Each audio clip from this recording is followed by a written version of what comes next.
tertúlia. Então, boa tarde a todos. Hoje é dia 5 de setembro de 2015, é um sábado. O verbete é de número 3.501. Ele tem 7 páginas, 5 antologias e 25 máximos. O tema é desdramatização da autoexposição pública e foi elaborado segundo a especialidade comunicologia. Quem redigiu o verbete é a neoverbetógrafa, correto? Cristina Rielli. Maria Cristina Rielli da Silveira, ela é brasileira, nascida em Montes Claros, Minas Gerais, graduada em Direito e Comunicação Social na área de jornalismo. Ela é voluntária da Conscienciologia desde 2012 e docente da Conscienciologia desde 2014. A desdramatização da autoexposição pública é o ato ou efeito de a consciência, homem ou mulher, desmistificar e desassombrar a apresentação pessoal em público, manifestando-se com tranquilidade e desenvoltura, livre de constrangimento, embaraço, timidez, autorrepressão ou autoinsegurança, eliminando os autorrefreios comunicativos a fim de destravar a consecução da proex e disponibilizar aos compassageiros evolutivos, com didatismo e cosmoética, o melhor da autobagagem intraconsciencial no exercício da tara expositiva. Na pensenologia, nós destacamos o holopensene pessoal da autossegurança expositiva, o holopensene pessoal da comunicabilidade tarística, a primazia do PEN na autopensenização, a eliminação dos bagulhos autopensênicos coibidores da comunicação, a atuação de assediadores reforçando os pensenes autodesvalorizadores, o autopensene homeostático da autossuperação na autoexposição. Na fatologia, nós destacamos, então, a imperturbabilidade autoexpositiva, a racionalização da própria exposição pública, o enfrentamento equilibrado de plateia, o ato de abrir mão da autorrepressão verbal, a opção pelo autodesassédio, o autoesforço para conquistar a eficácia tarística expositiva, a conquista da autoconfiança pelo autoenfrentamento expositivo gradual, o domínio do conteúdo da apresentação, eliminando os temores, a superação dos equívocos aprendidos na infância, as reações e as recordações emocionais infantis, a evitação das situações autoexpositivas reforçando a inibição, a baixa autoestima impedindo a assunção dos talentos, a superação do gargalo evolutivo, a força presencial, o bom humor descontraindo a apresentação, o afloramento do trafor comunicativo, o autoparapsiquismo contribuindo para o aproveitamento da situação inesperada durante a autoexposição oral, a comunicabilidade tarística. A gente quer ressaltar aqui que a fatologia dela tem 22 linhas e constitui o máximo para o verbete, e a gente só leu alguns itens, né, que vale a pena ler os demais. Na parafatologia, a autovivência do estado vibracional profilático, a baixa autoestima enquanto rapport com os assediadores extrafísicos, os bloqueios laringochacrais interferindo na comunicação, a conexão com os amparadores extrafísicos potencializando a comunicação, a força energética das autossuperações comunicativas, a força energética da comunicação tarística exemplar, as repercussões extrafísicas da comunicação focada na tares, a predominância mental-somática da manifestação pessoal. A gente também quer chamar a atenção que no detalhismo tem 17 máximos, o que assim dá um status de bastante detalhismo, né, de relevo para a divisão detalhismo do seu verbete. Na argumentologia, nós destacamos o parágrafo autorreeducaciologia, que segundo a proexologia, a verbetógrafa ressalta aí a importância da consciência, né, que dinamiza a própria evolução ao identificar e desenvolver os trafores proexológicos, colocando-os em funcionamento. E depois, mais adiante, ela fala da desdramatização, que funciona ao modo de autorreeducação psicossomática, favorecendo a antiemocionalidade autoexpositiva, o desembaraço comunicacional e o completismo existencial. Além disso, tem um outro parágrafo, que é o autossuperaciologia, que no âmbito da autoconsciencioterapia, a verbetógrafa também enumera 8 providências capazes de desdramatizar a autoexposição pública e eliminar os travões comunicativos. Na remissiologia, nós vamos destacar autoexposição recicladora, autoposicionamento sadio, desinibição laringo-chacral, senso autoevolutivo e tares expositiva. A desdramatização da autoexposição pública, atitude autodesrepressora e proexológica, é favorecida pela opção lúcida da proatividade assistencial expressa no exemplarismo cosmoético.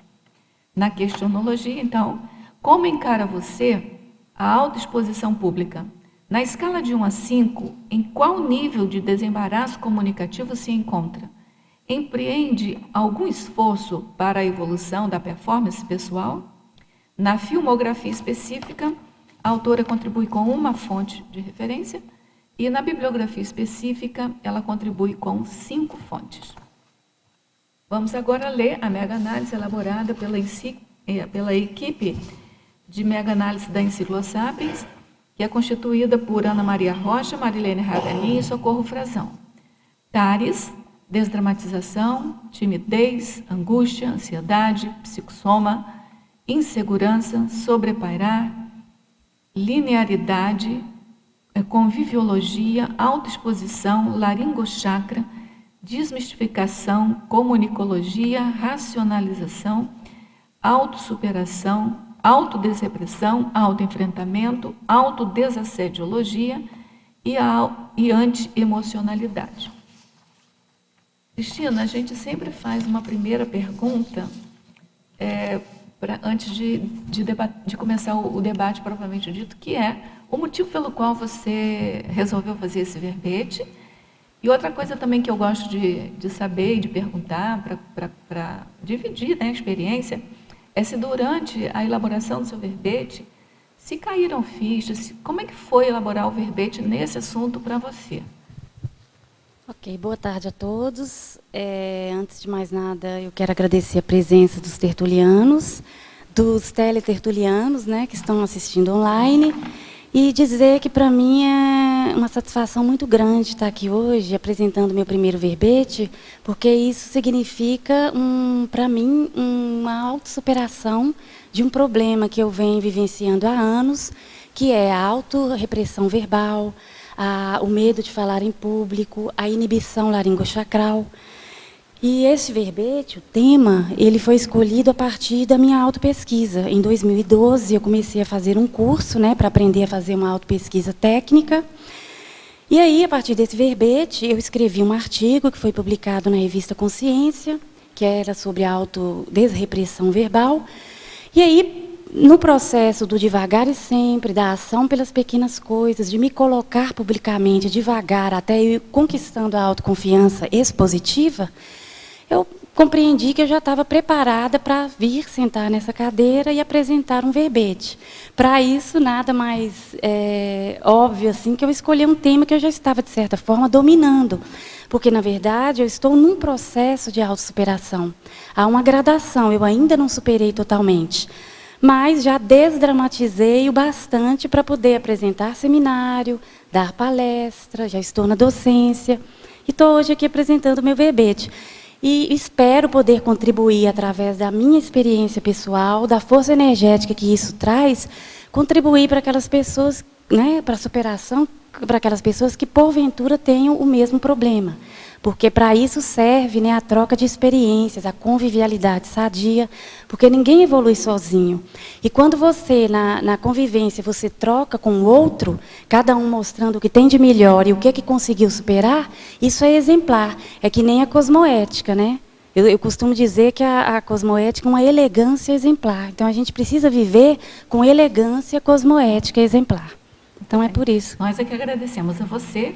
E tem uma teletertuliana também agradecendo, eu até passei a pergunta dela à frente, só para você perceber. Parabéns pelo verbete, irá me ajudar muito. Professora Maria Cristina, geralmente quando estou apresentando algum tema que mexe com as questões intraconscienciais, me fundo na emoção e caio no choro. Como posso sobrepairar a esta situação? O que fazer quando estou expondo um assunto, por exemplo, ela botou entre parênteses defesa de verbete, e vem o emocionalismo? O que você me recomenda? Você tem alguma técnica específica? Tenho. Recomendação eu tenho bastante. Agora você tem que ver o que vai se adequar à sua realidade. Por exemplo, a primeira coisa que você tem que ter em mente é que a sua ação ela vai ter uma consequência. E para isso você vai ter que agir. Então, se você tem um problema autoexpositivo, começa a chorar, você vê que é emocional, você tem que se conhecer e ver a partir de que ponto você vai dominar aquilo. Então, tem uma frase aqui, uma expressão que eu coloquei no verbete, que é as percepções distorcidas. O que te causa esse medo, o que te causa essa angústia, o que te causa esse descontrole emocional? São as percepções distorcidas. Você tem dois tipos de percepções.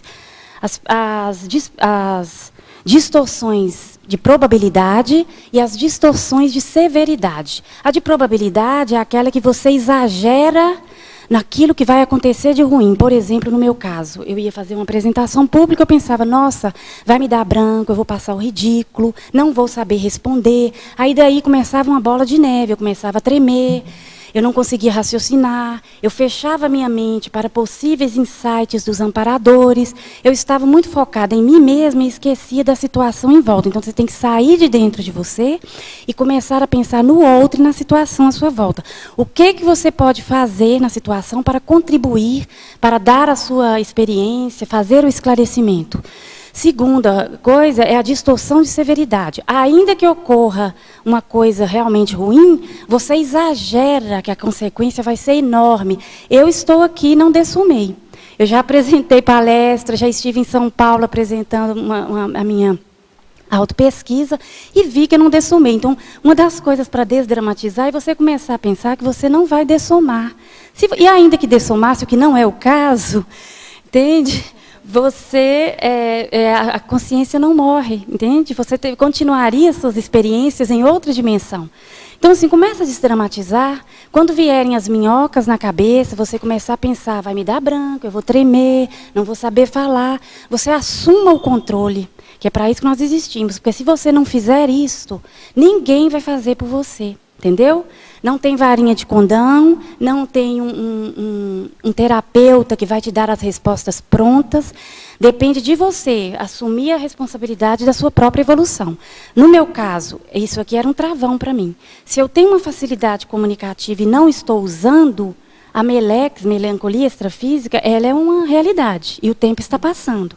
Então, a partir do momento que eu me determinei a mudar essa situação, dentro das minhas características pessoais, compreendendo como que eu funciono, quais são as minhas limitações, eu comecei a empreender técnicas, executar essas técnicas e comecei a me colocar devagar e sempre, paulatinamente, pela ação, pelas pequenas coisas, nas situações. E fui adquirindo autoconfiança devagar.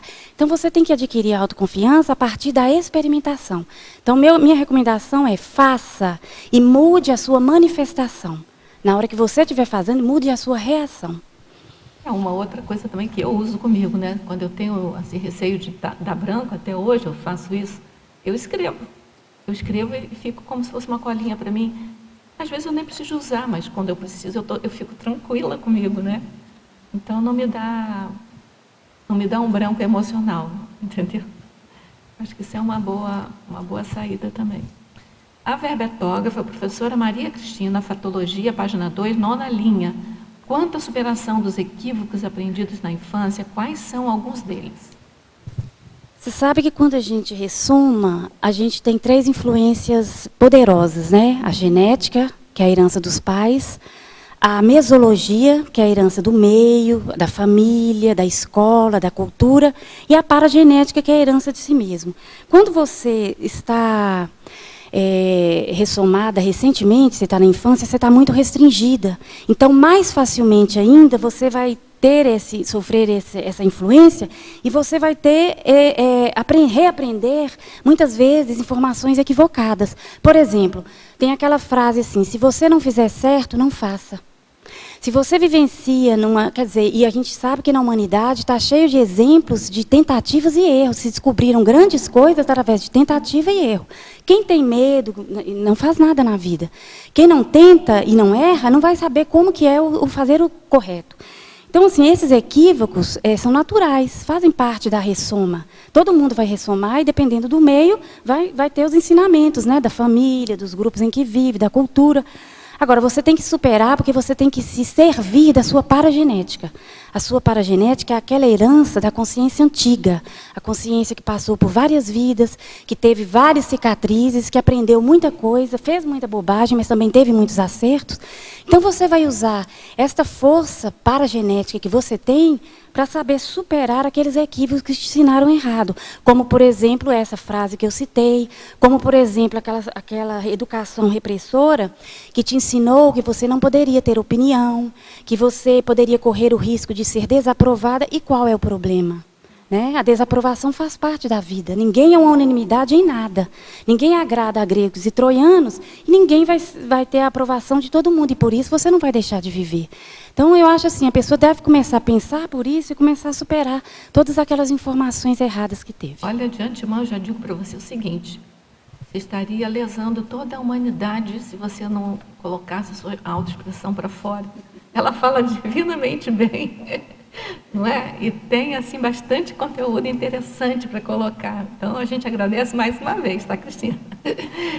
Enfatologia, página 2, 9ª linha. O que são estes botões emocionais pressionados? Dá para eliminá-los, mesmo quando eles estão no nosso subconsciente ou inconsciente? Perfeitamente. Os botões são o seguinte: quando você vivencia na infância determinadas situações que te marcam, são como botões que surgem. Você ficou ali traumatizada, né, impactada com aquela, e aquilo teve uma repercussão emocional. Passam-se os anos e você se torna uma pessoa adulta, mas todas as vezes que você conviver com uma situação semelhante àquela, ou se você encontra uma pessoa que te lembra a pessoa do passado, é como se pressionasse aqueles botões emocionais. E aí o que você faz? Você reage de forma infantil, porque você tem as recordações emocionais daquelas situações vivenciadas. Então, como é que você faz para acabar com isso? É você começar a ter emoções espertas, você se conhecer e ver assim, toda vez que acontece a coisa, por que eu reajo desse jeito se hoje eu já sou diferente? Tem um artigo da Kátia Arakaki, que numa das frases da técnica é assim: hoje posso mais, não sou do mesmo jeito, não preciso agir da mesma maneira. Então, assim, você não precisa estar deixando a pressão dos botões para situações como se você não tivesse domínio da situação por você mesma. Assuma o seu loco interno, né? A responsabilidade das mudanças é de você mesmo, não é de um terceiro, nem do acaso, nem da sorte, do destino. Então, veio a situação, em vez de reagir, você vai refletir. E, ao refletir, você vai dar uma resposta diferente. Enfatologia ainda, página 2, final da 12ª linha. Como surge e como funciona o cabotinismo autoexpositivo? Olha, eu coloquei isso aqui na enfatologia justamente porque eu queria mostrar os dois lados. Assim como tem aquele problema, aquele travão de quem tem medo de falar em público e muitas vezes fica numa concha e deixa de ofertar às pessoas o que ela tem de melhor na comunicação, na facilidade comunicativa, existe aquela pessoa que é o extremo, ela não tem esse problema e se deslumbra com a autoexposição. Ao se deslumbrar com a autoexposição, ela esquece, por exemplo, que o principal do que ela está apresentando é a tarefa do esclarecimento, é o esclarecimento cosmoético. E aí ela se deslumbra e a Tares fica em 5º plano, 2º plano, tudo, e ela fica nos seus 15 minutos de fama. Então, assim, o cabotinismo é a pessoa que se deslumbra, é a pessoa vaidosa, que quer aparecer. Eu acho assim, a gente tem que tomar muito cuidado. Os extremos, eles não são positivos, né? Você tem que escolher o caminho do meio. E você tem que ver, começou a se soltar, solte-se sempre com cosmoética. A cosmoética, aliás, é uma palavra que está permeando todo o verbete, cintila entre as frases. Você vê ela na definição, você vê ela na frase enfática, e você vê ela cintilando ao longo das sessões no meio das frases. Entendeu? Então, assim, nunca se esqueça. Se você errou no passado com a comunicação, seja lá com o que for, se você estiver recuperando essa comunicação, trate de cuidar para que a recuperação seja bem cosmoética. Paradoxologia, página 4, o paradoxo do tímido histriônico. É uma defesa do tímido? Não, eu quis dizer paradoxo por quê? O que é que você pensa a respeito do síndico? Vamos pensar, né, do tímido. Vamos pensar, né? Tímido é uma pessoa sempre quieta, calada, dentro da sua conchinha. O que nunca combinou muito bem comigo foi uma coisa, uma intrusão, digamos assim, na minha manifestação, mas não combinava comigo. Então, eu tirei isso pensando em mim, desde a infância, porque, às vezes, você é tímido e você entra naquela coisa da imagem que se tem do tímido. O tímido é caladão, o tímido não sorri, o tímido é fechado. E o tímido, ele pode ser histriônico, ele pode ser bem-humorado, né? Nada impede. Entendeu o que eu quis dizer? É porque a gente espera, pelo senso, né, comum, que o tímido seja aquela pessoa bem... E eu conheço muitos tímidos assim. Eu bato o olho e eu já sei que a pessoa é tímida, às vezes. Né? Tem a comunicação corporal do tímido. Né? Não sabe onde colocar a mão, parece que o universo está de olho com a lupa em cima. Por exemplo, eu detesto a evidência pública. Né? Eu gosto de ficar assim, disfarçada de cadeira, de planta. Mas isso é coisa do tímido, né? Tô começando a superar, mas tem um desconforto ainda. É isso aí mesmo. Sabe uma coisa, só um instantinho, uma coisa que eu me lembrei agora. Assim, quando você vai para uma assembleia ou para algum auditório, assim, você quer sentar lá na frente, você tem vergonha de sentar lá na frente, porque todo mundo vai te olhar. Aí você fica olhando as outras pessoas que chegam, sentam lá, ninguém olha. Então você se sente o centro do universo. Você acha que se você for, todo mundo vai te olhar. O universo está de olho em você. O universo está de olho. Eu entro e sento onde eu quero, que ninguém vai me olhar. Eu que imagino. Isso é uma coisa muito séria, né, do tímido. Vamos lá. Não, é a questão do tímido, que existe muitas pessoas que, na realidade, na pequena roda, no grupo, na família, é mais largado. Mas tocou de falar, em público até, falaram numa festa de aniversário, se banana toda. Então, existem essas pessoas. Mas eu queria aproveitar, além de parabenizar a colega, que é duplamente igual a mim na questão da formação, e tem vários itens aqui que também me serviram muito, né, da questão da força presencial, a técnica da autoexposição planejada, do talento subutilizado, uma série de coisas assim. E eu sofri também muito desse problema de timidez, mas do lado da questão da fala, eu fui, logo em criança, nós tínhamos o costume de brincar de transmissão de rádio, num grupo de colegas, então nós começamos a desinibir aí a questão da fala. Na escrita também nunca tinha problema, mas eu trabalhei muito tempo em assessoria de imprensa e gelava quando começou a aparecer a televisão, então vinha aquelas equipes para falar em público na televisão, que é a questão da força presencial. E aí eu só deixo uma sugestão, que o que me ajudou muito, porque na questão de escrita sempre fui bem, eu resolvi, sempre corri, escapei de fazer teatro, apresentação pública assim, nesse sentido. Só uma vez lá na infância eu participei de um teatro.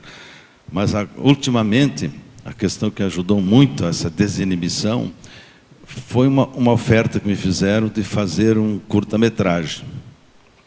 Eu nunca pensei em ser artista de curta-metragem. E aí, obrigatoriamente, para isso a gente fez uma oficina de preparação, né? Com a turma toda. E aí, então, começou o fato de... Fiz o primeiro, aí fui convidado para o segundo, e o diretor disse que tinha vários outros, inclusive um longa-metragem para fazer, mas eu sempre disse, não, eu só fiz isso para aprender. E como eu tinha medo de televisão, agora, depois dessa experiência, porque eu fiz outras oficinas, e depois a gente participou da apresentação do filme e tudo, Então, eu fiquei com esse desejo, até de oferecimento. Agora, quando eu vejo um canal de televisão na rua, eu já fico olhando e me ofereço até para dar opinião, falar e me desinibir totalmente. Então, isso aí é uma boa para quem, né, tem o problema. Além da experiência que eu fiz, que eu conto no livro que estou lançando aí, vários tipos de experiências durante a vida, mas só recentemente é que eu fui perder realmente, desdramatizar a autoexposição pública. Então, além de outras experiências, essa valeu muito a questão de... Se eu tivesse, por exemplo, participado de peças teatrais no colégio, porque havia muitas, mas eu sempre escapava da escolha. Então, no final, essa parte do curso de oratória, fiz até curso de oratória, mas não adiantava, na questão de falar em público. Mas a questão mais era a força presencial, que eu sempre fugia por influência do meio, da genética familiar e talvez da paragenética, por algum motivo. Tem que ver o que foi feito no passadão, que a gente fez no passado, aqui, não conseguia... Então, só agora, depois da terceira idade, é que eu comecei, então, essa desdramatização da autoexposição pública. Então, por isso, parabenizo e aplico muitos desses itens que serão muito úteis para outras pessoas que também padecem da mesma problemática. Eu também queria dar as congratulações à professora Maria Cristina Rieri, né? Vou ver o artigo dela na revista Consciência. E gostei muito da sua posição sobre a questão da TARES, mas a minha pergunta, como base do fato de ser mineira, que se falasse um pouco da mineirice. A gente teve recentemente um mineiro falando sobre isso aí, que era artista, jogador de futebol, e que estava trabalhando naquele aspecto. Porque o mineiro tem muita inteligência, segundo a minha visão, interpessoal. Mas, às vezes, ele passa essa ideia de que ele é um pouco tímido, ele até ganha um pouco com isso. Queria que você falasse um pouco sobre a mineirice, esse aspecto da autoexposição pública, a desdramatização e o aspecto do ganho secundário também. Pois é, o caso do mineiro, eu acho que isso vai de pessoa a pessoa, mas de um modo geral, os mineiros eles são mais tímidos, assim, mais fechados. Não são, por exemplo, na minha observação, como os cariocas. Eu costumo dizer que os cariocas são para fora, assim, os mineiros são para dentro. Não é à toa que nós estamos lá entre as serras mineiras, né? Não é montanhas, é serras, porque no Brasil não tem montanhas. E tudo. E eu penso que não é por acaso eu ter nascido ali, sabe? E ter vivenciado uma educação repressora, porque eu tive muito tempo para observar, e eu estava numa aula pensene, num ambiente propício para isso. O mineiro, ele é calado, ele é muito observador, eu acho que isso faz sentido. Mineiro, desconfiado, entendeu? E de fato, ele é muito observador. Ele vai nos lugares, ele fica mais tímido. Você pode olhar, quando tem uma turma com mineiro, com carioca, alguém de lá do Nordeste, as pessoas são soltas, e o mineiro, ele é mais... E o ganho secundário, abre isso aí para mim. O que você queria, o que você ganha nesses... Eu nunca pensei nessa forma de ganho secundário. Eu pensei que é um aprendizado que você tem dentro daquela mesologia. Por exemplo, eu já morei fora de Minas, né, já tive essa oportunidade. E eu gostava, assim, embora alguma coisa no Open Cine não me agradasse, eu tive a oportunidade de ver quais são as diferenças. E hoje, vivendo em Minas, imersa em Minas, eu tenho os outros referenciais.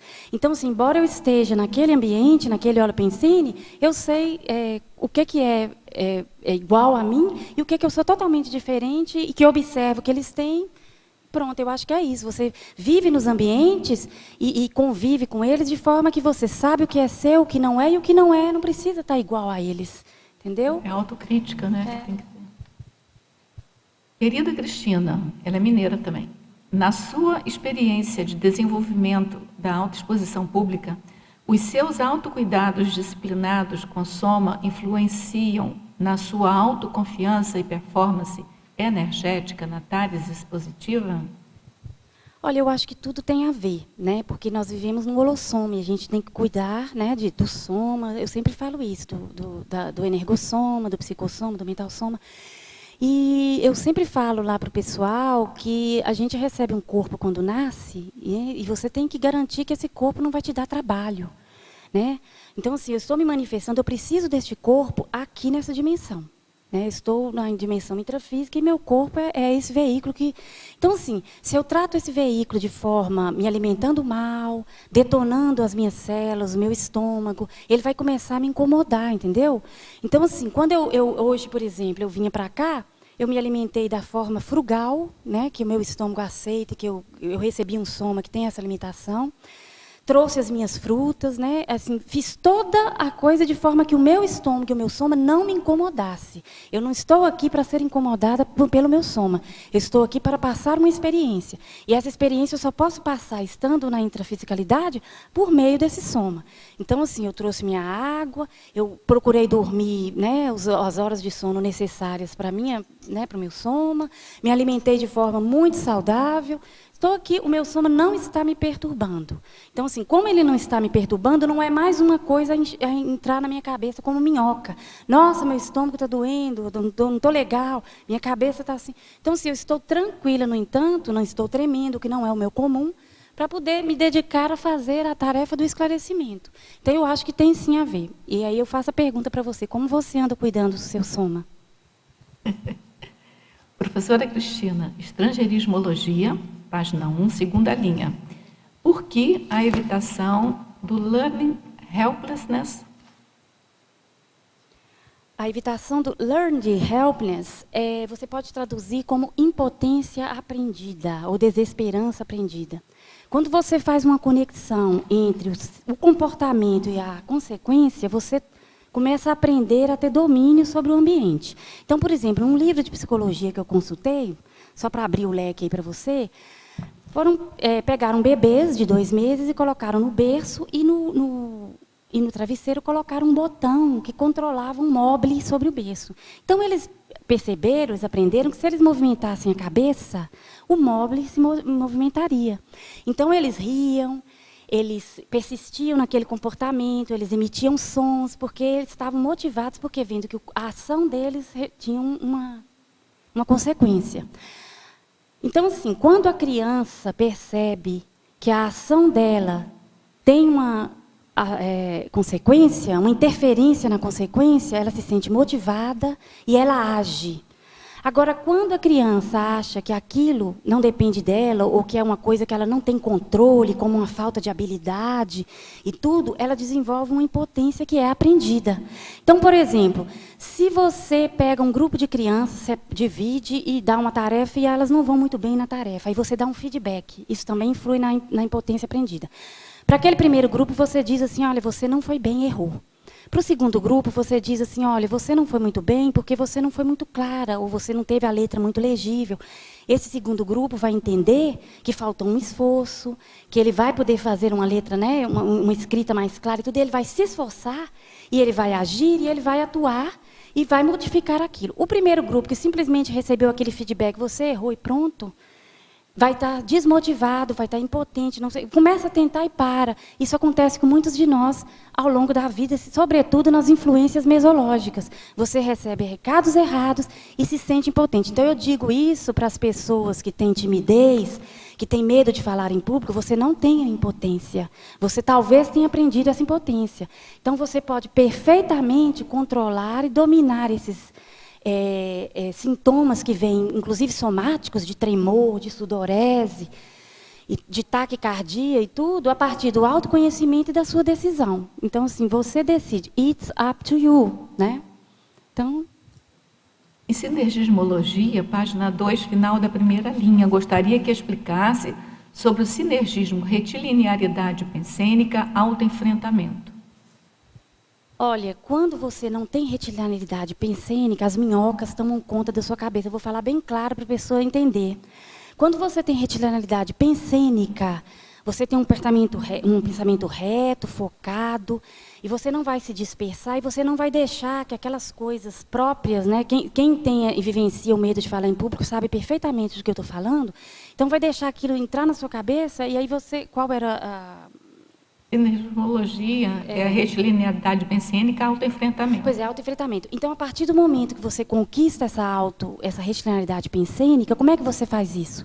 desenvolvendo técnicas de câmbio da pensenidade, por exemplo. Você começou a pensar uma coisa indevida, pensar mal de si mesmo que não vai dar conta, você muda essa pensenidade imediatamente. Então, aí você vai começar a ter autoenfrentamento. Você não vai ter medo de enfrentar o público, você não vai ter medo de enfrentar a si mesma, porque você vai se olhar de forma mais madura e pés no chão. Qual é o meu problema? Eu tenho pusilanimidade autoexpositiva? Tenho. Mas o que é que eu tenho de trafor que eu posso usar para superar isso, me autoenfrentar e superar? Eu tenho uma autodeterminação. Então, eu vou pegar essa autodeterminação, que muitas vezes está ociosa, escondidinha, preguiçosa, e vou colocar em ação. Então, assim, a retilinalidade pensênica é o pensamento reto, a falta de pensar mal de si mesmo e pensar até mal dos outros, né? Em Teoriologia, página 2, segunda linha, poderia explicar sobre a teoria do 1% de teoria em face dos 99% da autovivência? Pois é, a teoria ela é muito importante, você precisa ter conhecimento, mas não adianta nada eu sentar aqui e estar só falando teoria, de tudo que eu li nos livros, entendeu? O meu processo aqui, esse verbete, o artigo que eu escrevi, o curso que eu fiz, ele teve isso aqui, 1% de teoria, porque eu peguei para estudar, para me ajudar, né, e tudo, e falar e escrever, mas teve 99% de vivência. A vivência dá a força energética. A vivência torna o discurso eficaz. Não é o discurso vazio, porque a energia, ela fala. Então, se eu estivesse aqui na frente falando apenas pela teoria, né, fosse 99% de teoria e 1% de vivência, eu não teria a força energética suficiente para arrastar. Porque os exemplos arrastam, as palavras ensinam, mas os exemplos arrastam. Agora, eu queria chamar a sua atenção, assim, sua, de todo mundo, o seguinte, parece que o 1 é muito pouquinho, 99% é muito grande. Só que esse 1% ele é pequeno porque ele é extremamente importante. Se você não tivesse tanto referencial teórico, embasamento teórico, a sua experiência também podia voar, entendeu? Então, assim, é para a gente só ponderar, porque parece assim, 1% de teoria, o que importa é 99% de prática. O que eu estou vendo em você é que esse 1% de teoria é 1% mesmo, entendeu? Então, assim, é 1% porque a teoria é muito importante. Entendeu? É aquela questão de você ir no ponto. Você identificou uma coisa, aí você vai buscar a teoria, o conhecimento, os livros e tudo, não ficar se dispersando e pegando aquilo que é essencial para você levar para o campo de atuação. Então, assim, de fato, isso que você falou é pertinente. Eu acho que você não falou nada também que não tivesse sido pertinente, mas, assim, eu acho que sempre vale a pena a gente chamar a atenção para isso, sabe? Porque, senão, assim, a matemática é ilusória. O pessoal pensa que matemática é exata, né? Mas a aritmética serve para enganar todo mundo também. Então, bota assim, 1% de teoria, 99%. Puxa vida, 99% é uma coisa muito importante, né? Mas não é isso, é que 1% é o suficiente, sabe? É que a teoria é muito importante, entendeu? Sobre esse aspecto que ela falou aí, eu acho que vale mencionar a questão da bioenergética, que a bioenergética e a energologia, né, e a comunicologia estão muito próximas. Eu achei bem interessante, porque a gente não fala muito disso. Aí vocês querem um exemplo? O próprio dinheiro fala. Eu percebi isso na época que o processo pessoal meu, o dinheiro fala por si. É um exemplo que a gente vê que é muito comum aí, né? Fala tanto para o bem quanto para o mal, né? Então, acho que é importante. E outra questão que eu queria perguntar é aqui no item da pensenologia, a questão da... Peraí, eu perdi um pouquinho aqui. Aqui da primazia do PEN na autopensenização, que você falasse um pouco sobre isso. Pois é, a gente tem que, na nossa reeducação, né, consciencial, a gente tem que começar a ter a primazia do PEN, do mental soma, e não do emocionalismo, do psicossoma, do sentimento destrambelhado, digamos assim. Então, assim, a partir da primazia do PEN, você começa a racionalizar, você começa a desdramatizar, você começa a sobrepairar, a ver a lógica ou não daquilo que você está se sentindo. Como é que você vai fazer isso com a primazia do SEM, do emocionalismo? eu digo assim, emoção não é boa conselheira, né? Então, assim, se você começa a se... Eu sempre tive... O que me ajudou muito é que eu sempre tive, desde a infância, essa tendência para puxar para a racionalidade, né? Eu sempre gostei de concentração, de leitura, de ver o que tem lógica, o que não tem lógica. Isso, às vezes, no ambiente que você nasce, não é bem quisto, né? Porque você questiona e você não pode questionar. Então, assim, eu acho que a pessoa tem que viver pensando assim, como é que eu estou distribuindo essa questão dos meus corpos, né? Meu corpo emocional, meu corpo mental. No meu dia a dia, eu uso muito o meu corpo mental, o corpo do discernimento, da intelectualidade, das ideias, ou eu uso muito o corpo emocional. Eu costumo dizer assim, eu me descabelo muito com tudo. A coisa acontece, tinha coisas aí há pouco tempo que eu me descabelava. Hoje acontece, eu penso aquela frase do professor Valdo Vieira, né? O vulcão explodiu, de que cor é a lava? Entendeu? Então, assim, né?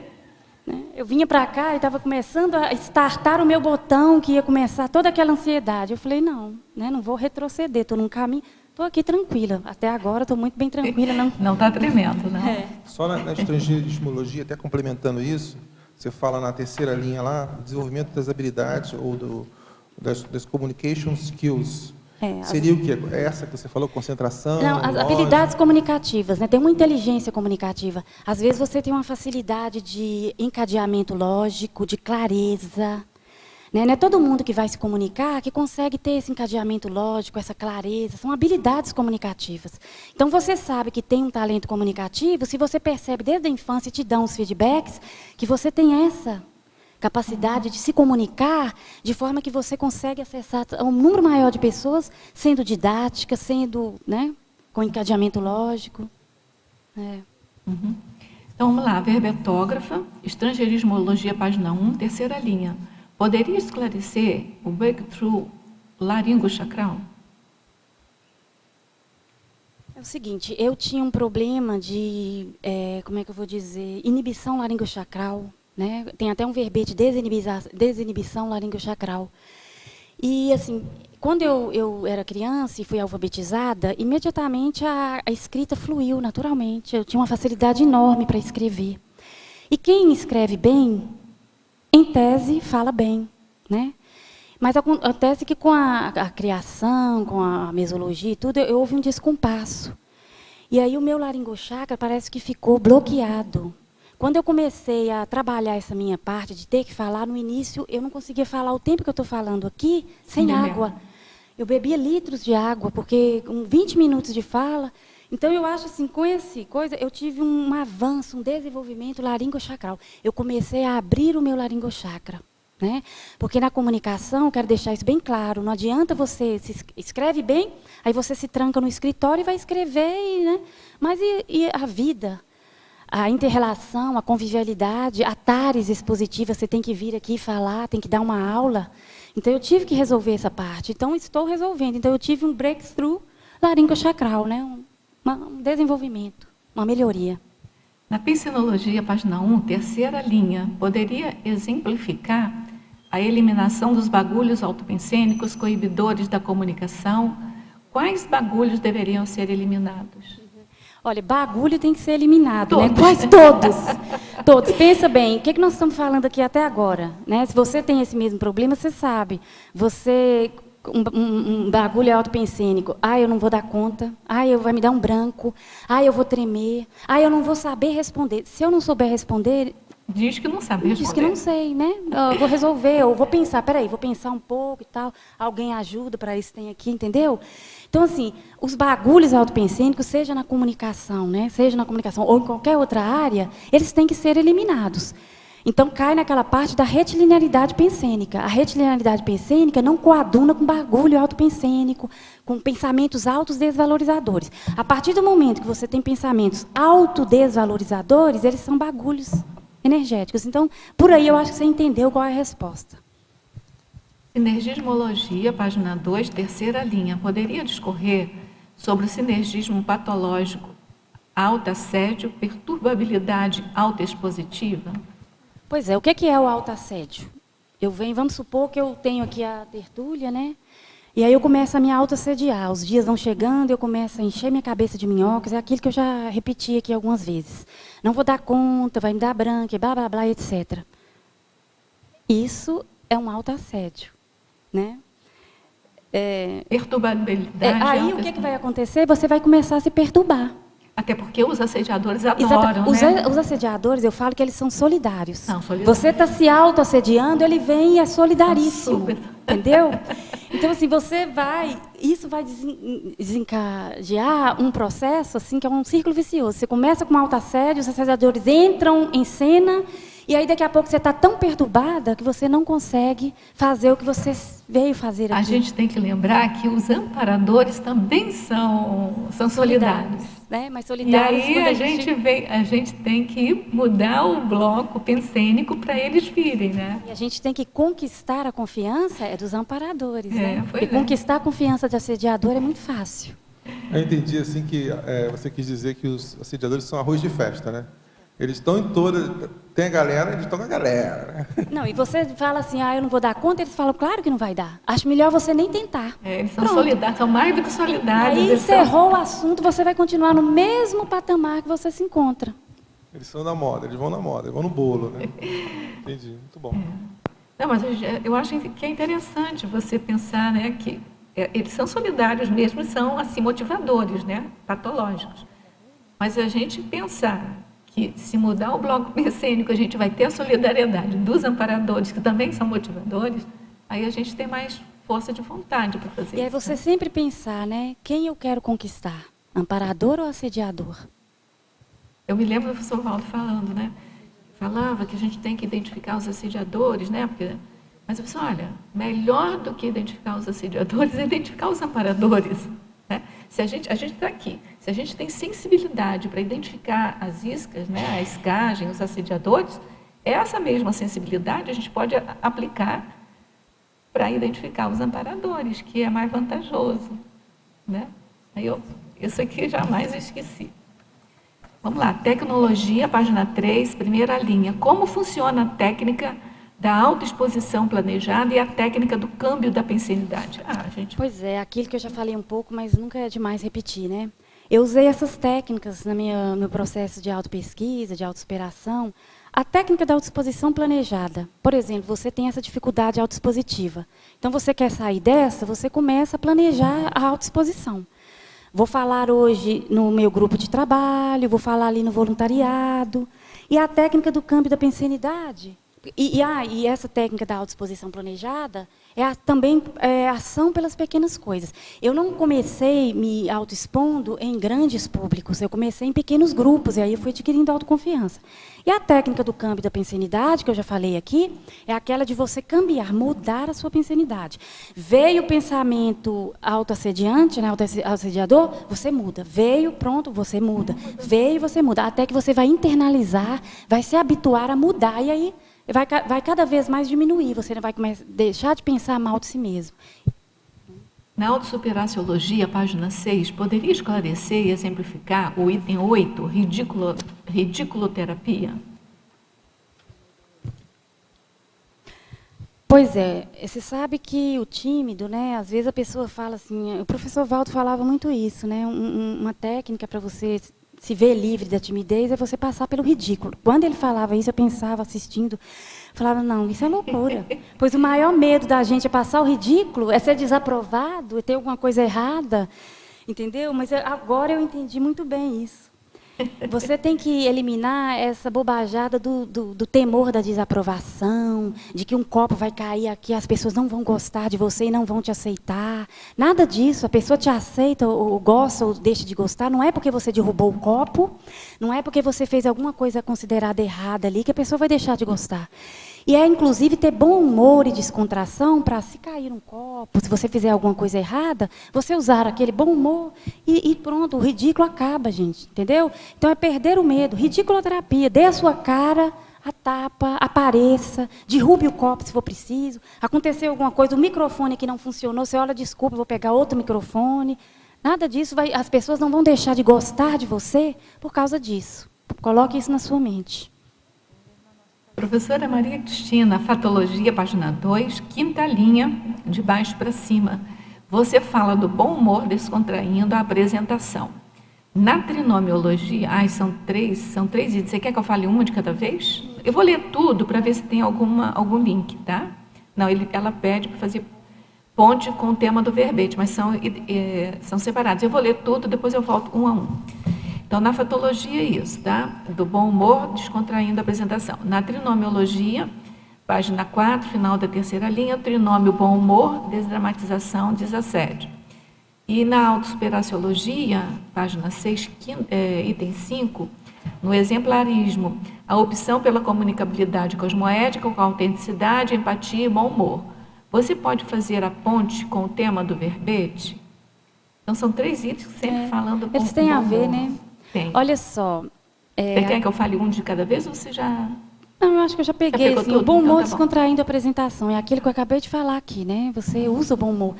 Porque, às vezes, a pessoa tem esse traço de bom humor. O bom humor, gente, ele é como é que eu digo assim? Ele ajuda demais, sabe? Na sua vivência, inclusive da timidez. Você quebra aquilo, muitas vezes, com bom humor. Você fala uma coisa engraçada, entendeu? Isso tem tudo a ver com a desdramatização da autoexposição pública. Por exemplo, eu derrubei aqui um copo, aí eu uso o bom humor para descontrair, todo mundo ri, aquilo quebra. Você falou alguma coisa que você viu que pesou na hora, no ambiente, tudo, e aquilo poderia te causar, nossa, fiz um... Aí você usa o bom humor e todo mundo retoma a tranquilidade. É isso. Qual é a outra, Rosa, por favor? A outra é a do trinômio, bom humor, desdramatização, desassédio. Bom humor... Desdramatização e desassédio. Pois é, você vai desdramatizar e vai desassediar. Você vai usar o bom humor, eu acho que está claro, né? Você vai usar o bom humor, você vai desassediar a situação e pronto, vai descontrair. E é por aí. E a outra é a autenticidade, empatia e bom humor, que é a do exemplarismo lá na página 6. Isso aí eu quis dizer o seguinte, autenticidade, empatia e bom humor. É a opção pela comunicabilidade cosmoética. Aí, tá autenticidade, empatia e bom humor. Eu estava falando aqui há um tempo atrás, não sei se você já estava, né, linkada aí com a tertúlia, na questão da cosmoética, né, da comunicação cosmoética. O que é uma comunicação cosmoética? É você, por exemplo, se comunicar sem manipular, sem controlar. É você se comunicar sem querer fazer sedução anticosmoética com as pessoas na plateia. É você ser autêntica, né, naquilo que você está falando. Você não usa uma erística. Você sabe o que é erística, né? Aquele discurso, tem até um verbete excelente, erística. É você usar um discurso com argumento lógico, com aparência toda, mas falacioso, né? Querer passar uma coisa que não é verdade, como se fosse verdadeira. E é você ter empatia e bom humor. O que é empatia? É se colocar no lugar dos outros. Como é que a pessoa vai falar em comunicação tarística, em assistência, se ela não tem empatia? Se ela não se coloca no lugar do outro? Ainda que o problema não seja dela, ela sabe como que a pessoa se sente de alguma maneira. É igual, por exemplo, eu digo, né? Às vezes eu tinha esse problema de timidez e tudo. Toda vez que eu via alguém com algum outro problema, ou na maneira de reagir diante daquela timidez, eu sabia me colocar no lugar da pessoa. E muitas vezes a pessoa cria um olhar julgador. Vê aquilo e julga, ao invés de se colocar no lugar da pessoa. E quando você se coloca no lugar da pessoa, você pensa, como que eu posso atuar aqui para ajudar da melhor maneira? Porque julgamento não ajuda ninguém. É a mesma coisa que você vê que a pessoa tem determinados traços, mas você não respeita os traços do assistido. E o assistido tem um limite. E aí você quer que a pessoa que está num processo, vamos supor, está em obras, a pessoa está num processo de autossuperação, de coisa, chega uma pessoa que não tem o mesmo problema que você e quer que você, na base do tacape, se jogue na situação imediatamente pronto. E se você não se joga, a pessoa te critica. Você é puxadora de freio de mão, você é isso, você é aquilo. Isso não é assistência e nem é comunicabilidade cosmoética. Então, a gente tem que ter essa sensibilidade, esse feeling, essa empatia. Você olha para o assistido, para a pessoa que precisa de... E você vai ver qual que é a melhor forma de abordagem de você contribuir para a superação daquilo. E não para você contribuir para piorar a coisa. É isso que eu quis dizer aqui nesse item. Professora Maria Cristina, Estrangeirismologia, página 1, quarta linha. Explicite, por favor, a preocupação com o show tirando o foco da assistência. Pois é, aquilo que eu falei, dos extremos, Está né? tudo muito encadeado. Muito encadeado do que eu falei. Você acaba de falar, tem uma pergunta aqui. Exatamente. Tanto você ter o medo de falar em público, né, não é uma coisa legal, como você ser deslumbrada com a exposição pública, ser cabotino, ser vaidoso, né, com uns 15 minutos. Então, o que acontece? A Atares, que deveria ser a principal, ela fica em segundo plano. E você fica lá, né, se achando e tudo. Eu observo muito isso. Essa pergunta aqui também você já falou, mas você pode fazer uma síntese se você quiser. Na Pensenologia, página 1, final da 3ª linha. Poderia discorrer, se possível, exemplificar a respeito da atuação de assediadores, reforçando os pensenes autodesvalorizadores? Pois é, aquela questão de que se você pensa mal de si mesmo, você vai ter solidários no extrafísico, e às vezes até no intrafísico. Então, assim, se você está pensando mal de você, que você não dá conta, que você não pode, os assediadores vão entrar em ação e vão ajudar você a pensar mais ainda e continuar na mesma posição em que você está. E você não vai tomar as atitudes que você precisa tomar para sair dessa. É isso que eu quis dizer. Deu para entender? Oi? Eles vão entrar e vão reforçar aquilo. Você vai dizer, eu não posso? Eles dizem, não podem mesmo. Não, você não pode mesmo e pronto. Né? Potencializa. Também você já falou desse assunto, mas fazer a pergunta de novo para você dar um outro enfoque. Na Pensenologia, página 1, penúltima linha, pode falar da linearidade da autopensenização? Pois é, gente, nada é por acaso, né? Eu acho que repetir isso é bom, porque quanto mais você repete, mais a pessoa grava, né? Vale a pena você conquistar a retilinearidade pensênica. A retilinearidade pensênica é uma conquista, também não tem varinha de condão, né? Ninguém vai fazer por você.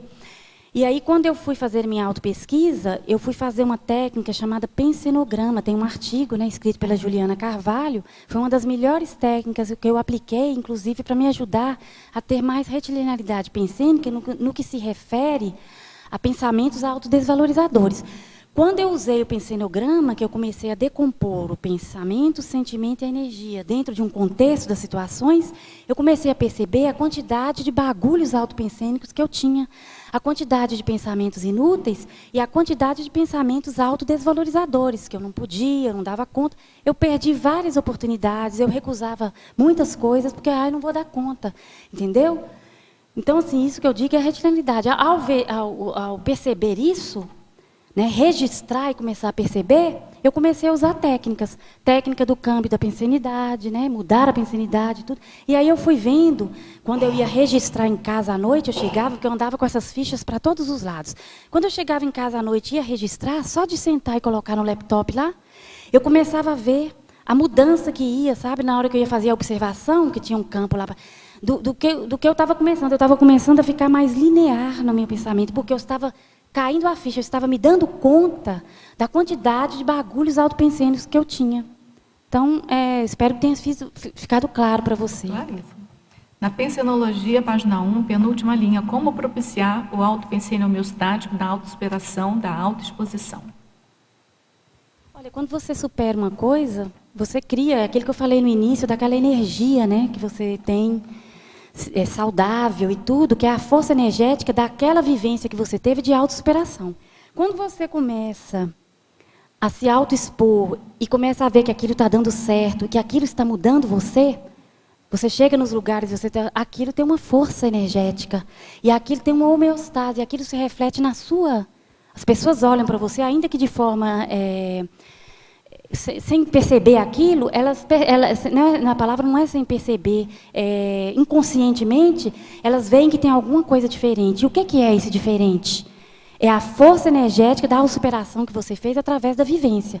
Você se colocou na situação e você foi superando aquela situação e aquilo foi aparecendo na sua energia, no seu corpo, né?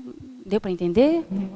Na sua expressão, na sua maneira de falar, mas na sua energia, principalmente. Na Fatologia, página 2, nona linha, poderia citar a sua experiência relacionada à superação dos equívocos aprendidos na infância? Olha, um deles é aquela questão de se você não pode fazer certo, não faça. Né? Isso tem muito na educação repressora. O erro é sempre tratado com... Para cada erro, você vai ter um castigo. Né? Então, você acha que errar... E, na verdade, quem não tenta, né, e não erra, não vai saber nunca como é que é. Isso, para mim, foi um dos equívocos que eu superei principais. Né? Assim, tente, você pode. Se você errar, você não vai ser castigada, você não vai se diminuir por conta disso. Tanta gente aí erra e depois apresenta coisas tão maravilhosas. Né? Então, eu estou aqui tentando mudar essa informação errada que eu tive. Né? Estou tentando e, pelo visto, estou acertando. O professor Walter tem um verbete, autocontrole, eu acho ótimo também, porque ele fala também do erro, né? Ele fala que a pessoa tem que errar. O que a pessoa não pode fazer é se acomodar no erro. Então, errou mais de 3 vezes, aí começa a prestar atenção, porque também errar mais do que 3 vezes causa a necessidade de uma certa observação, né? E aí, assim, mas eu acho interessante, porque o autocontrole não é não errar, é se permitir errar, mas sabendo que você vai procurar não errar mais. Exatamente. Porque, inclusive, a gente aprende com o erro, né? É só a pessoa, ainda assim, muito tola, me desculpe a expressão, mas é que ela vai errar e continuar errando e não aprende com aquilo, né? Também não adianta, né? Não é se dar o direito de errar sem querer aprender. Ficar naquilo. Por isso que eu acho interessante, porque a palavra autocontrole parece uma coisa dramática, né? E aí dá mas abre com responsabilidade, entendeu? Você erra, mas começa a observar o erro para não errar 3 vezes, né? Ou mais do que 3 vezes e tal. Eu gosto muito dessa ideia. É igual no caso, né? Vamos dizer assim, falando de outras vidas, você às vezes tinha um talento comunicativo e cometeu muitos erros com aquele talento comunicativo. Fez lavagem cerebral, manipulou e tal. E aí você está recuperando essa comunicabilidade agora, porque você tem aquela conquista, né? Que o talento é uma conquista, o talento evolutivo. Aí você vai continuar errando? Vamos supor que eu me soltasse e aí vou começar a fazer manipulação, eu tenho a facilidade de me comunicar. Né? Então, assim, você aprende com o erro. Ainda que eu não tenha acesso àquela holomemória, memória integral, do que eu fiz, né? Se errei e tudo, eu tenho dentro de mim essa certeza, digamos assim, que alguma coisa mal parada eu já andei fazendo. Então, não vou querer errar de novo. Complementando isso que vocês estão falando sobre o erro, né? Tem 2 expressões que eu gosto muito, que eu ouvi de professores meus, que eu sempre achei bem interessantes. A primeira é, quem não erra, só não erra quem não tenta. Então, o erro ele é garantido na existência humana. Não tem como você não errar. Você só não vai errar se você não tentar fazer as coisas. Aí, realmente, mas você também não acerta. E a segunda é, se você quer acertar, multiplique os seus erros. Né? Porque é só na tentativa e erro que a gente vai realmente aprendendo alguma coisa, que você falou antes até, né? Os grandes gênios da humanidade foram acertando só porque estavam errando, né? E aí você vai aprendendo com isso. Então, acho que é um bom mantra assim, para a pessoa que tem muito medo de errar, é repetir isso, às vezes, para si mesma, para poder dar conta, né, dos desafios, enfim. Mas esses erros não são idênticos, né? São evoluídos. Na cada tentativa, você vai tentar fazer alguma outra coisa. Aí começa a contagem dos 3 novamente. É um exercício de experimentologia, né? Quer dizer, até que acho que vale um tema para pesquisa, margem de erro. Até que ponto você pode errar, né? E associar, como ela falou muito bem, a questão do erro com a aprendizagem.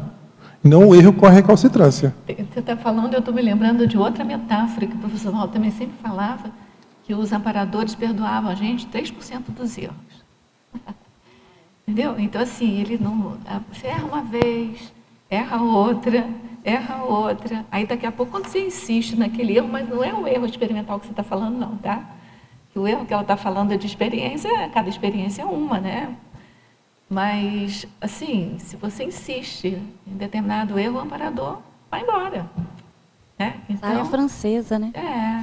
Então, eu acho bem interessante para a gente entender essa questão do erro, né? O que você falou e o que a Patrícia falou também é mais no sentido experimental, né? São experiências novas, claro, você vai estar arriscado a errar, né? Tente, né? Mas a tentativa e erro é perfeito, mas a tentativa e acerto é o melhor para a gente. Do ponto de vista consciencial, é o melhor. Antologia, página 2, final da 12ª linha. O que pode falar a respeito do cabotinismo autoexpositivo? O cabotinismo, né, é o seguinte, Você já o falou, outro né? extremo, né? Você tem medo de falar em público e tem aquela outra pessoa que não tem medo nenhum. E aí se sente vaidosa, né? A exposição pública para ela é uma coisa assim maravilhosa, são os holofotes e tudo. E aí o que acontece? A vaidade é que entra em cena, a vaidade é que fala mais, sendo que a pessoa tinha que estar ali na frente apenas como uma maneira de passar um esclarecimento. Então, assim, eu coloquei isso aqui em outras sessões do verbete, volta e meia eu coloquei alguma coisa que mais ou menos fala isso, né? Da apresentação show, né? Então, assim, todos são extremos que, assim, desnecessários.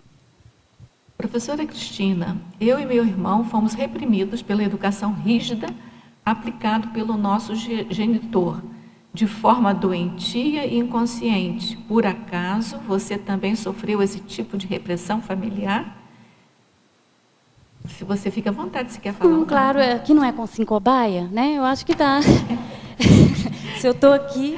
Não, olha, eu tive uma educação muito repressora. Meu pai era uma pessoa extremamente repressora, inclusive ele era alcoólatra. E assim, em casa a gente não tinha o direito de opinar, de discordar. Então, assim, durante muitos anos eu levei isso na minha vida, porque embora eu tivesse na minha paragenética uma tendência para posicionamento pessoal, uma visão crítica muito grande, acurada, você imagina esses dois traços que eu falei aqui num ambiente repressor, em que você não pode pensar, não pode discordar e não pode opinar. Inclusive hoje, assim, eu, às vezes me sinto desconfortável quando tem um ambiente assim no grupo e tem alguma coisa que eu sinto que eu deveria falar. E às vezes eu não falo, aquilo me incomoda demais. Mas eu não falo por resquício da educação repressora. Só que você olhar, eu não fiquei chorando à beira do caminho, né? Porque o erro que eu acho que a pessoa comete, porque todo mundo está sujeito a ter uma influência, e nada é por acaso, né? Não se nasce por acaso num ambiente desse, com uma vivência dessa. Quem sabe não foi um sossega-leão que deram, né? Não sei. Então, assim, eu não fiquei lamuriando. Pode ter sido mesmo. Pois é, pode ter sido. Tendo pena de mim mesma, né? Coitada, fui tão alta. Não. Inclusive, eu até hoje agradeço um pouco, porque, de certa forma, pela repressão e tudo, eu ter ficado um pouco tímida, eu me tornei muito observadora. Então, quando você observa, você capta as coisas mais facilmente do que aquela pessoa que, desde cedo, é muito falante, é muito extrovertida. Então, a pessoa vê o superficial. A pessoa está sempre na superfície das coisas, né? E eu tive essa... Também, assim, havia uma disciplina, né? Tem aquela disciplina que isso ajudou demais. Então, tudo tem um lado que você pode ver que tem um lado positivo. Né? Agora, eu fiquei curiosa. Você falou que quando você não fala, você sente, né, desconforto.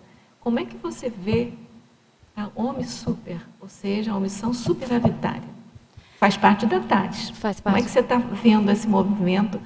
Primeiro você não podia falar, depois você aprendeu a falar, e agora algumas vezes você não vai poder falar, não porque o outro não permite, mas porque você sabe cosmoeticamente que não é hora de falar. Como é que você vê esse movimento? Olha, isso para mim é até mais fácil, sabe? Porque dá para identificar quando você está fazendo uma omissão superavitária e uma omissão deficitária. Então, às vezes, hoje eu estou mudando isso. Eu percebia que por esse resquício, né, da repressão, você, né, vai falar uma coisa, eu fazia uma omissão deficitária. Num ambiente que cabia você pontuar alguma coisa, se posicionar, porque aquilo, às vezes, estava dando margem para falta de cosmoética. Isso, às vezes, em grupo a gente vivencia, né? Porque grupo é grupo, as pessoas estão juntas, tem muita coisa, né? Por isso que eu acho importantíssimo um código grupal de cosmoética. Às vezes você vivencia, percebe e observa coisas, né, que caberiam um posicionamento, ainda que você tivesse uma rebarba ou alguma coisa, né, uma consequência, mas eu acho que ainda pela cosmoética, qual é a sua intenção ao fazer aquilo pela cosmoética, vale a pena. Então eu estou assim, melhorando muito isso em mim. Agora a omissão superavitária já fazia parte, porque calada mesmo, já era fácil para eu estar calada, né? Então, quando eu percebo que não é... É como, por exemplo, eu vou falar aqui, quando eu vejo as pessoas falando dos gêmeos, né? Os gêmeos, porque são muito parecidos. Aí os gêmeos têm aquela... Todo mundo sempre pergunta as mesmas coisas. Você pensa igual? Você gosta das mesmas coisas? As pessoas te confundem? A gente cresce ouvindo isso, né? Tendo que responder, sendo que eles se esquecem. Eu sou. Ah, você é gêmeo? Sendo que você se esquece que os gêmeos, eles são consciências diferentes, eles estão em corpos semelhantes, né? E, às vezes, você tem que fazer uma omissão superavitária com a pessoa que está do seu lado, que nasceu com você e tudo, porque você compreende que, de outra forma, você estaria fazendo um estupro evolutivo. Isso dá uma certa frustração, assim, como se você estivesse falhando em alguma coisa, né? Porque não se vem junto por acaso. Mas, com o tempo, você conquista a tranquilidade de entender que o assistido tem limite. Não importa se ele é da sua família, ou se ele é de um grupo de convivência, ou se ele é de uma palestra que está assistindo, e você tem que ter sensibilidade para entender isso e com tranquilidade. Então, assim, às vezes, eu faço a missão superavitária, né? Mas eu penso o seguinte, eu vou continuar e vou me cuidar. Um dia, se a pessoa estiver aberta para ser ajudada, eu estarei pronta, porque estou me qualificando, né? Na Crescendologia, página 3, quinta linha, poderia comentar o crescendo desrepressão, desembaraçamento? Pois é, quando você se desreprime, você é como tirar nós, você desembaraça. Porque não há um embaraço comunicativo, você se sente embaraçada quando você vai falar em público, e aí você fica toda... Quando você desdramatiza e tudo, você desembaraça, é como tirar nós. É simples assim, gente. É deixar fluir igual o nosso corpo energético. Está cheio de bloqueios e tudo. Você começa a trabalhar, ele começa a fluir. É assim que o corpo energético tem que fazer, né? Ele começa a se soltar, a fluir. É o desembaraçamento. As coisas... É como uma mangueira por onde passa a água e você bota ali um bloqueio. A água começa a entrar, chega ali, tem aquela... Começa a acumular num lado, começa a ficar pouco num lado e começa, né? Então, assim, vamos deixar as coisas fluírem. Vamos tirar as minhocas da cabeça, vamos desdramatizar, vamos parar de ter medo da desaprovação, ter medo do ridículo. É isso. Professora Cristina, Fatologia, página 2, sexta linha. O ato de a consciência aprender a viver com a inevitabilidade da desaprovação. Poderia expandir? Acabei de falar aqui, não é isso, gente? É inevitável. É igual você querer agradar todo mundo. Ninguém agrada todo mundo. Eu ainda não vi, nessas décadas que eu estou ressomada aqui, eu ainda não vi ninguém agradar todo mundo. Por que que eu seria a primeira a agradar todo mundo?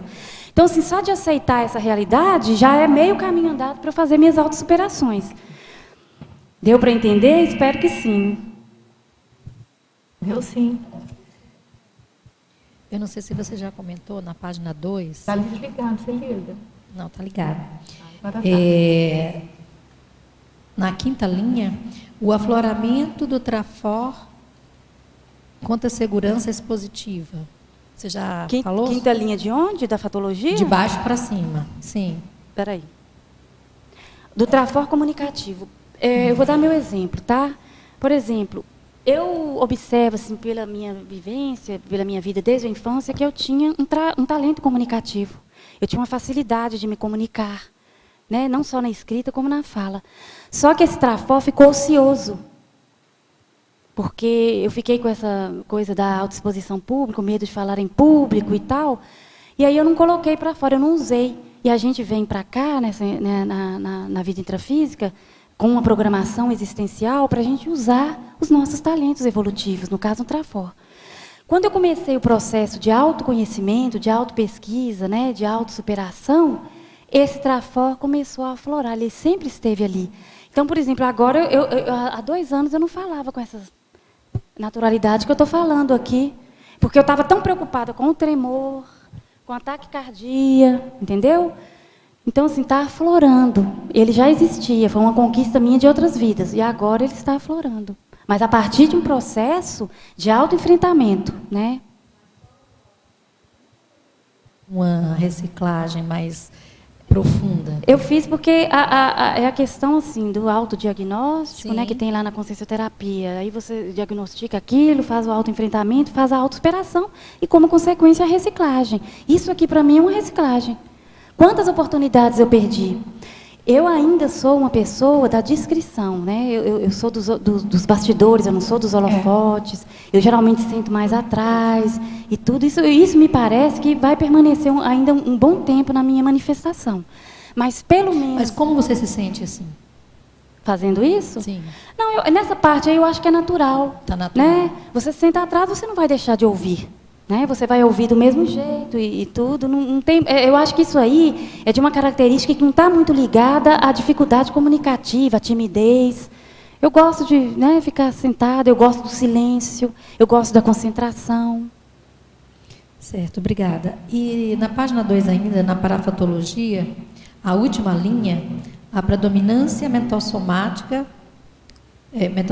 na manifestação pessoal. Pois é, eu vou devolver a pergunta. Você acha que é importante a gente ter essa...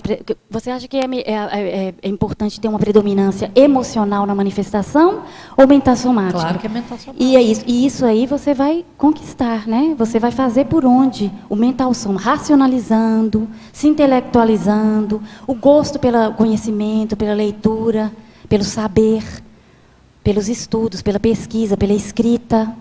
Né? Racionalizando, sobreparando de forma lógica as coisas, para não dramatizar. Tem aqui o Mega Pensene, né? Desdramatização, sobreparamento lógico. Isso aí é a predominância do mental soma.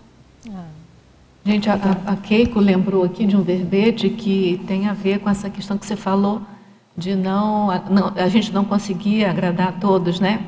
E aí, quem tiver interessado de estudar, é a impossibilidade de omnicomprazimento, que é a inexequibilidade realista de aconsim, agradar, aprazer, condescender, satisfazer, servir ou transigir com todas as consciências de convívio cotidiano em função da diversidade e das singularidades das personalidades em evolução.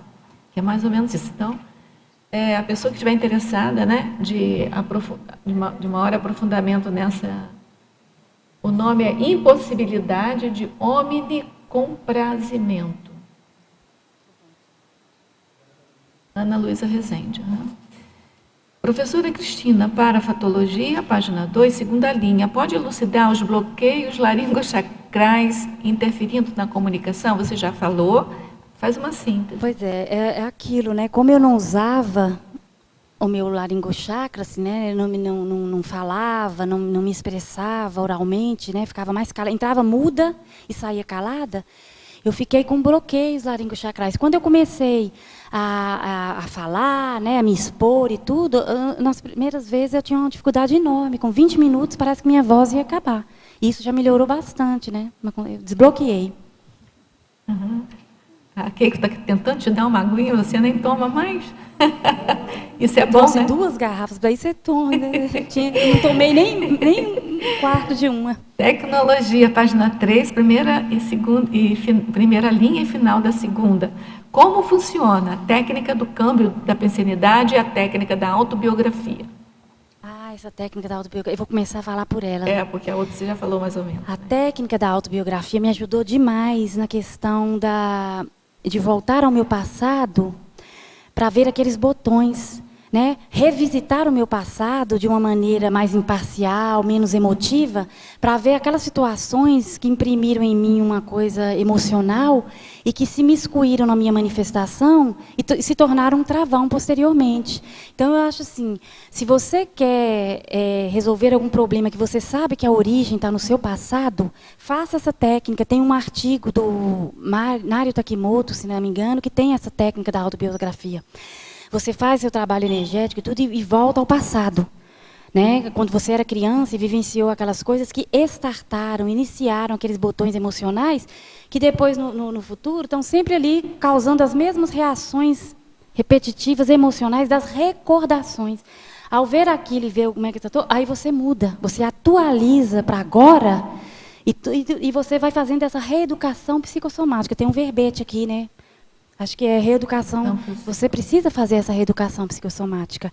E a técnica do câmbio da pensenidade, não é isso, Rosa? Isso. Câmbio da pensenidade é a mudança da pensenidade. Ajuda na sua regeneralidade pensênica, de você parar de ter pensamentos autodesvalorizadores. Veio o pensamento habitual, autodesvalorizador, você muda imediatamente. Mas na mesma hora. Não espera não, porque vai criando tentáculos. Arranje outra coisa para fazer. A gente chama aqui a gente tem também o bloco pensênico, a mudança de bloco pensênico também, que é o equivalente a isso, né? Na enumerologia, página 3, primeira e segunda linha, pode falar sobre o ato de hierarquizar a autoexposição pública e o ato de eliminar o medo da desaprovação? Pois é, hierarquizar a autoexposição pública é aquilo que eu falei de ação pelas pequenas coisas. Eu não comecei me autoexpondo em grandes públicos, diante de grandes públicos. Eu comecei experimentando, eu falava no meu trabalho, aí eu falava ali no voluntariado e tudo. Isso é hierarquizar. Agora, cada pessoa tem que ver qual que é a sua tendência, quais são os seus traços, porque tem gente que, né, pode, de repente, se jogar lá no meio de um grande público e começar a falar. Tudo bem, essa não é a minha experiência. Qual é a outra? A outra é o medo de eliminar o medo da desaprovação. Ah, pois é, nós já falamos, né? É esse? Ninguém vai ser aprovado por todo mundo. Ninguém agrada todo mundo. Então, assim, ainda que você tenha uma desaprovação por parte da audiência ou de algum colega, isso tudo, você não vai dessomar, você não vai deixar de caminhar evolutivamente. Então, assim, tem que desdramatizar e saber que a desaprovação, ela existe, é fato. Na polinomiologia, página 4, primeira linha, favor detalhar o polinômio patológico, autodesvalorização, autoinsegurança, autoinibição, encaramujamento. Pois é. Eu não sei se existe essa palavra, mas eu estou me desencaramujando. Mas isso aqui foi, olha só, autodesvalorização. Você começa se autodesvalorizando. Eu não dou conta, eu não posso, eu sou isso, eu sou aquilo, sempre para baixo, né? Você não vê uma coisa positiva em você. Aí a autoinsegurança, claro que vem. Isso aí é um processo natural. Você começa a ficar autoinsegura, você não imagina uma pessoa que não tem essa segurança, não acredita em si mesmo. O que você vai fazer, né, sem isso, que é tão básico? Aí vem a autoinibição, você não abre a sua boca, tem medo de falar, e aquilo vai criando, né, vai cada vez ficando maior e maior. E, por fim, autoencaramujamento. Você vira um caramujinho, ou entra numa concha e se fecha. É o tímido. A minha concha estava quase se fechando. Mas eu não estava nem um pouco satisfeita com isso, né? Porque não bate, pela minha paragenética, não bate. Né? Devia ter conflito íntimo com isso, né? Exatamente, muito conflito. Peraí, só um instantinho. Tem que ligar, mas não é ligar e falar logo, tem que esperar. Nesse caso, tem um desvio de PROEX? Tem, né? Se você se encaramuja, no meu caso aqui, que tinha um talento comunicativo e eu poderia estar usando esse talento, eu estou encaramujada. Aí, como uma consciex falou comigo, né? A Melex existe e o tempo está passando. Né? Terezinha, você quer perguntar agora? Maria Cristina, parabéns pelo verbete, ele está ótimo, assim. Obrigada. Bem. Na página 3, eu tenho duas perguntas. Na página 3, ali, em numerologia, eu não sei se tu falaste já, o ato de sobrepairar a dramatização autoexpositiva para conquistar a comunicabilidade tarística exemplar. Poderia ampliar, por favor? Claro, é o seguinte, né? Lá no Mega Pensene, na Mega Pensene, eu falo da desdramatização sobre pailamento lógico. No meu caso, eu vi que eu precisava, né, resolver esse problema da dificuldade de exposição pública, da dramatização da autoexposição pública, para eu poder fazer a tarefa do esclarecimento de modo exemplar. Então, o que eu fui fazer? Né? Eu comecei a sobrepairar. Eu comecei a usar a lógica e a racionalidade para avaliar a situação e fazer isso que eu estava falando aqui. Não sei se você pegou na hora que entrou. Né? Eu comecei a pensar, se eu tiver alguma coisa ridícula durante a apresentação, eu não vou morrer por conta disso, eu não vou dessomar. Né? E se eu for desaprovada, se eu falar alguma coisa que desagrada, também não vou morrer e não vou deixar de fazer atares. Então, com isso, quando você começa a fazer isso, usar a lógica, a racionalidade e não o emocional, você começa a sobrepairar. E aí você desdramatiza, que é para isso que a gente está. Né? Mas é um pouquinho difícil, né? Se a pessoa já está em todo aquele processo emocional, naquele momento ela tem essa lógica, né? Isso que eu queria reforçar. Né? Pois é, mas olha só, eu também pensava assim, mas a partir do momento que você se autodetermina, você decide, nada fica difícil assim por muito tempo, entendeu? Você toma as providências, você usa as técnicas necessárias, você tem um não pronto para dizer. Por exemplo, eu fui convidada para fazer um seminário em São Paulo, o não quase saiu assim pela boca, pronto. Eu engoli o não e falei sim. Entendeu? Troquei na hora. Então, tá vendo como é que você faz? Você começa a mudar a coisa. Aí fui. Então, assim, se a gente ficar pegado nessa coisa assim, é difícil, aí vai ficar difícil mesmo. Mas se você compreender, no meu estado, no meu momento atual, é um pouco difícil, mas eu vou sair dessa, você vai sair dessa. E a segunda pergunta seria na página 2, ali, em fatologia, de baixo para cima, segunda, o autoparapsiquismo contribuindo para o aproveitamento da situação inesperada durante a autoexposição oral. Pois é, o sotaque psíquica, né? Dizem. Dizem? Dizem, a gente está vendo aqui.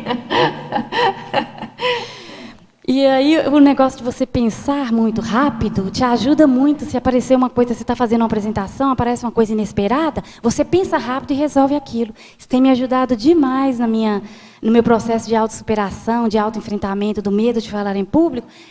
Finalmente, o taquipsiquismo, né? Que às vezes tem gente que acha que é ruim, eu acho que é ótimo. Não, é que você controla bem a sua fala, o seu taquipsiquismo, porque tem pessoas que, pelo taquipsiquismo, vão atropelando a fala, né? E aí o outro, coitado, não entende muito bem. E você sabe que, às vezes, quase que eu engulo a palavra, eu me seguro para falar a palavra completa, porque vai mais rápido do que o cérebro, sabe?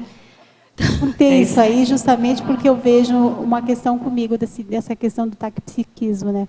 De pensar muito rápido e não conseguir falar as palavras, sabe? Nesse sentido. Você sabe que tinha um antropólogo que toda vez que eu vi uma entrevista com ele, eu ficava impressionada com a rapidez com que ele falava. Ele falava trocentas, ele inclusive é de Montes Claros também, ele falava trocentas palavras em 1 minuto. Só que era tão claro, tão didático, tão coisa que aquilo não atrapalhava, né? Eu acho que é isso que a Rosa falou. Né? Se você controlar, não engolir as palavras e ter o seu raciocínio ali, tudo bem. Você mantém o raciocínio para facilitar o outro. Porque o taque psíquico, às vezes, ele chega a ser egóico, porque ele pensa muito rápido, mas não é má vontade. É porque ele pensa tão rápido e vai cortando palavras, porque é como se fosse uma coisa impossível para ele acompanhar. É como se a fala ela ficasse lenta, em marcha lenta, e você precisa, mas você só né, pela fala, você precisa. Mas aí a pessoa tem que fazer algum esforço. Da atenção dividida também, nesse processo que você está falando, está fazendo assistência, vem também os insights dos amparadores, você pega, capta e também vai, né? E coloca no contexto, né? Na contexto fala ali, né? E vai e segue, né? E dá tudo certo, né? Tudo bem, Terezinha.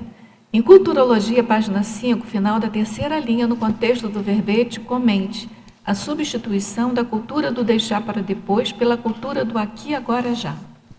Pois é, eu fazia muito isso de deixar para depois eu resolver essa situação da desdramatização da autoexposição pública.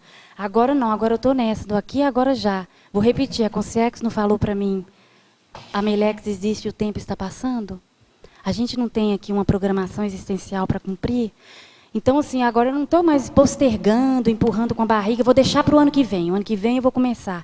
Aí chega o ano que vem, eu falo, não, eu acho que eu vou deixar para 2020, porque antes disso eu tenho que cuidar disso, daquilo. Não, é o aqui, agora, já. Professora Cristina, Autossuperaciologia, página 5. Poderia falar do item 3, autodomínio emocional? A eliminação de comportamentos repetitivos, tais como autoinsegurança, autointimidação. Poderia exemplificar com alguma experiência pessoal? Essa pergunta vem de Madrid para você. Você sabe que eu estava falando aqui, né, que quando eu fui convidada para fazer um seminário em São Paulo, o não já estava pronto, era um comportamento repetitivo. Eu recusava, de antemão eu já dizia não, eu não admitia nem pensar a respeito, se eu ia dar conta e tudo, quer dizer, já foi uma eliminação de comportamento repetitivo que eu já fiz, né? Qual que é mesmo A eliminação de comportamentos repetitivos, tais como autoinsegurança e autointimidação. Pois é, e aí eu me autointimidava. Primeiro tem uma heterointimidação, né, que vem de uma educação repressora. Você é intimidada porque você não pode, né, falar, você não pode pensar, você não pode opinar. E aí você faz com que isso vire uma autointimidação. A partir do momento que você inicia o processo de mudar isso, essas coisas repetitivas e tudo, uma série de coisas é como um efeito cascata. Uma série de coisas vão se resolvendo. Então, é aquilo que eu sempre falo, gente. A primeira coisa é você querer. Sinceramente querer, não é querer da boca para fora. Né? Não é ir fazer um curso para colecionar curso. É priorizar aquilo e entrar de cabeça, porque você sabe que aquilo vai ser um divisor de águas. Porque eu vejo muita gente começa a fazer um curso, para no meio do caminho, faz, né? Não. Então, a partir do momento que você se autodetermina, eu quero mudar, você pode ter certeza, os amparadores serão solidários, né, para ajudar você naquilo, e você vai começar a resolver paralelamente um monte de outras coisas. Eu li um livro uma vez, eu tenho até esse livro, Os Pais Não São Culpados pelas Neuroses dos Filhos. Edmundo Begler, parece que é o autor. E ele fala isso, né? Ele não conhece paragenética, né? Mas ele dizia que tem a influência dos pais, influência da mesologia, a genética, mas tinha também a maneira como a pessoa transformava o que fazem dela, né? A maneira como a pessoa compreende, como pega a realidade e transforma internamente.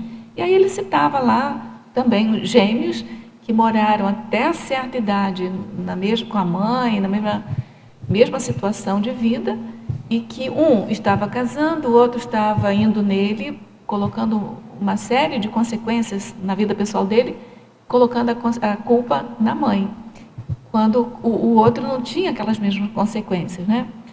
E aí o psicólogo aí argumenta, olha, você é gêmeo, nasceu na mesma hora, né? E viveu nas mesmas circunstâncias, por que o outro está casando e você, no caso, porque ele estava reclamando que ele tinha se tornado homossexual por causa da mãe, né? E você, então não tem lógica isso, né? Então é a maneira como você processou. E ele reclamava que a mãe brigava muito com o pai, que era a violência doméstica, não sei o quê. E aí ele argumenta isso, e aí ele desenvolve todo o livro dele. Eu achei muito interessante, sabe? Depois, é claro, né, quando você conhece a paragenética, você vê que a paragenética é que faz essa maneira como a pessoa interpreta os fatos, né, da vida.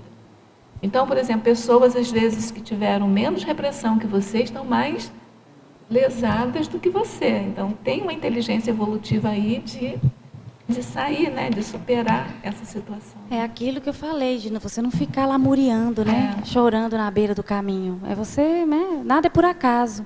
Tudo tem um aprendizado para você tirar daquilo. E siga em frente. Uma vez eu ouvi uma frase do Churchill, quando estiver atravessando o inferno, siga em frente. Isso serve para qualquer coisa na sua vida. Você está passando por dificuldades, com problemas, siga em frente. Tudo passa, tudo vai passar. Quem vai sair ganhando é você, né? Porque as cicatrizes, elas podem se reverter em trafores, traços força. É isso que é importante. Né? Se não nessa vida, para a próxima. Cristina, mas nessa vida principalmente. Quando você fala aqui do polinômio do autodesencaramujamento, né? E a gente sabe que o neovermetógrafo está muitas vezes se autodesencaramujando, não sei se é o seu caso, mas eu queria que você me falasse, ou me esclarecesse, se é de fato uma tendência dos intermissivistas terem esse movimento de se encaramujar e desencaramujar, no sentido em que ele está no contrafluxo, que ele está num processo de uma sociedade patológica, um planeta que é muito mais hospital do que escola, e se você acha que isso é uma tendência do intermissivista ou é um desafio? O início da sua pergunta eu perdi. Você leu alguma coisa? Eu falei do polinômio, né, desse polinômio que você falou muito bem. Com autoencaramujamento. Aí queria saber se você reconhece em si, em você mesmo, no seu processo, você está se autodesencaramujando? E segundo, porque às vezes também a gente não conhece a pessoa é super ativa na SOCIM, né? Ela tá, às vezes ela é pouco conhecida, né? Mas na tertúlia, assim. Deu para entender? Eu acho que sim. Você quer dizer que o intermissivista, por ele estar indo no contrafluxo da SOCIM, ele se auto-encaramujar. Eu acho, não sei, eu não posso falar assim, mas eu acho que não. Eu acho que a pessoa... É possível. Isso, é possível, mas depende, porque as consciências são singulares, depende da paragenética, né? Tem gente que banca, tem uma força holopensênica da mesologia, mas a pessoa banca aquilo de não, sabe? Depende de cada um. Cabe a nós dar força a esse povo que está com dificuldade. Exatamente, de é o que eu estou tentando fazer né? aqui. Entendeu? Eu estou tentando convidar as pessoas que têm esse problema a se autodesencaramujarem. Né? Então, e estou procurando dar exemplo, né? Os exemplos não arrastam. Então, Ou então eu gostaria assim, de convidar também para vir fazer o verbete, né? Todo semestre a gente tem um venha programa. sentar aqui na cadeira, que é um bom teste. E você não dessoma. Não dê soma. Posso né? garantir. Então tá ótimo. E complementando isso da questão do encaramujamento e desencaramujamento, acho que vale a pena a gente lembrar que existe um processo energético de autoencapsulamento também. E isso é muito sério, né? No sentido não é somente você se expor a público, é você expor as suas energias. É você se colocar numa situação de exposição energética também. As pessoas vão ler as suas energias, vão sentir coisas por você. Então, para o caso do intermissivista, às vezes a lógica não é nem só sentar na cadeira, é sentar na cadeira e ter condição de ampliar o holochakra. Né, e fazer com que as energias fluam e essas energias cheguem nas pessoas e tenham resultados. Né? Você falou uma coisa muito séria, porque esse encapsulamento, se não é para fazer assistência, né, porque às vezes é preciso, ele intoxica, né, porque fica parado. Você falou, não tem fluxo com as outras pessoas. Então vai parando e vai apodrecendo ali dentro, vai intoxicando a gente. Que na verdade vem junto aquelas minhocas que você falou. Né? É muito sério isso mesmo que você falou. E aí, seguindo com algumas perguntas, assim, eu queria que na fobiologia, página 4, você pudesse explicar um pouquinho para nós o que seria a eurotofobia, a blemofobia e a cacorrafiofobia. Erotofobia é o medo de enrubescer. Né? O tímido ele fica vermelho facilmente. Eu tenho esse problema. E como é incontrolável, enrubescer, corar, ficar vermelho. Né? Então, assim, uma coisa é um ponto complicado, assim, para mim sempre foi, porque eu não gosto de ficar vermelha, né? E que as pessoas vejam que eu estou vermelha. A blemofobia é o medo de ser olhado. Né? Aquela coisa do tímido, que eu detesto ser observado, eu detesto ser o centro das sessões, eu detesto estar em evidência. Mas, se for preciso para fazer uma tarefa do esclarecimento, né, por que não? Paciência, a gente tem que adequar, mas eu não gosto. Né? E a outra, cacorrafiofobia, é o medo de errar. Né? Queria que você falasse também dos livros que você trouxe aí, que você teria...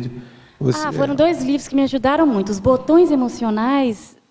deixa eu ver para onde... Aqui, olha. Deixe de ser criança. Como superar as atitudes infantis e chegar à verdadeira maturidade. Esse livro me ajudou muito com a questão de entender as reações emocionais, né? Das recordações do passado, da infância. E o outro, Morrendo de Vergonha. Um guia para tímidos e ansiosos. Esse livro também me ajudou demais. Está aí, ambos estão na bibliografia. Tá? Esse aqui fala das distorções de percepção que a gente tem, né? Distorção de severidade. Foi nele que eu vi. Eles estão na bibliografia. Tudo bem? Tem um paradoxo aqui, que é o primeiro paradoxo. Acho que você não falou dele ainda. Você podia falar? É na página 4, o quarto parágrafo. É o paradoxo timidez, comunicabilidade espontânea. Pois é, né? A gente acha que o tímido, ele é travado na comunicação, né? E daí você vê da paragenética, eu sou tímida. E aí eu sempre tive essa espontaneidade para me comunicar. Eu travei por uma questão de mesologia, né? De uma interferência que afetou o meu emocional. Mas é um paradoxo, porque as pessoas pensam, tímido não sorri, tímido é caladão, não é isso? E a frase enfática, você pode falar para a gente? Pois é. Posso ler, né? Pode. A desdramatização da autoexposição pública, atitude autodesrepressora e proexológica, é favorecida pela opção lúcida da proatividade assistencial expressa no exemplarismo cosmoético. O que eu quis dizer com isso aqui? Por exemplo, eu acho que faz parte da minha proex a comunicação, eu usar o talento comunicativo. E eu estava com isso ocioso, né, travado, e tudo. A partir do momento que eu resolvi autodesreprimir isso, né, começar a entrar em ação, eu estava indo para o rumo da minha proexis. Porque quando você não está executando a sua proexis, existe aquela frustração, aquele vazio, os anos vão passando e você pensa, o que é que eu vim fazer aqui? Né? Todo mundo veio aqui fazer alguma coisa, a gente não veio aqui colecionar brinquedinhos, né, gravatas, carrinhos, chaveiros, figurinhas e tudo. E isso foi favorecida pela uma opção lúcida. Eu fiz essa opção lúcida, autodeterminada, de arregaçar as mangas, né? Uma proatividade assistencial. Eu quero ser assistencial, mas cosmoeticamente. Né? E quando você é assistencial cosmoeticamente, você é exemplar. E vou repetir, as palavras ensinam, os exemplos arrastam. Não adianta eu me propor a ser uma docente, começar a falar lá na frente, se não há uma força energética exemplar, se não há uma força da vivência. Né? Mas, em muitos casos, não tem outra saída, né? Não. O ideal o último motivo até que eu não escrevi livro é por causa disso, porque eu ainda não tenho autoridade em algumas áreas. Você, por exemplo, dentro da Conscienciologia, ou de qualquer área de conhecimento, você não tem como ter vivência em tudo. Mas tem pontos dentro da aula que você começa a falar e você potencializa aquilo com a força energética sua e com a força da experiência. Então, quando você coloca aquilo acessa muito mais o aluno. Não é que você está com 100% da aula com vivência, isso é impossível, né? Cristina, na mitologia, página 4.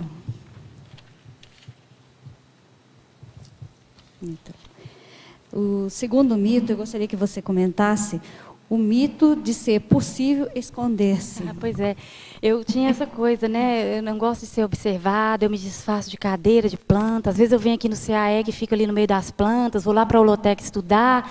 Se eu pudesse, ninguém me enxergava. Mas isso é um mito, ninguém pode se esconder, né?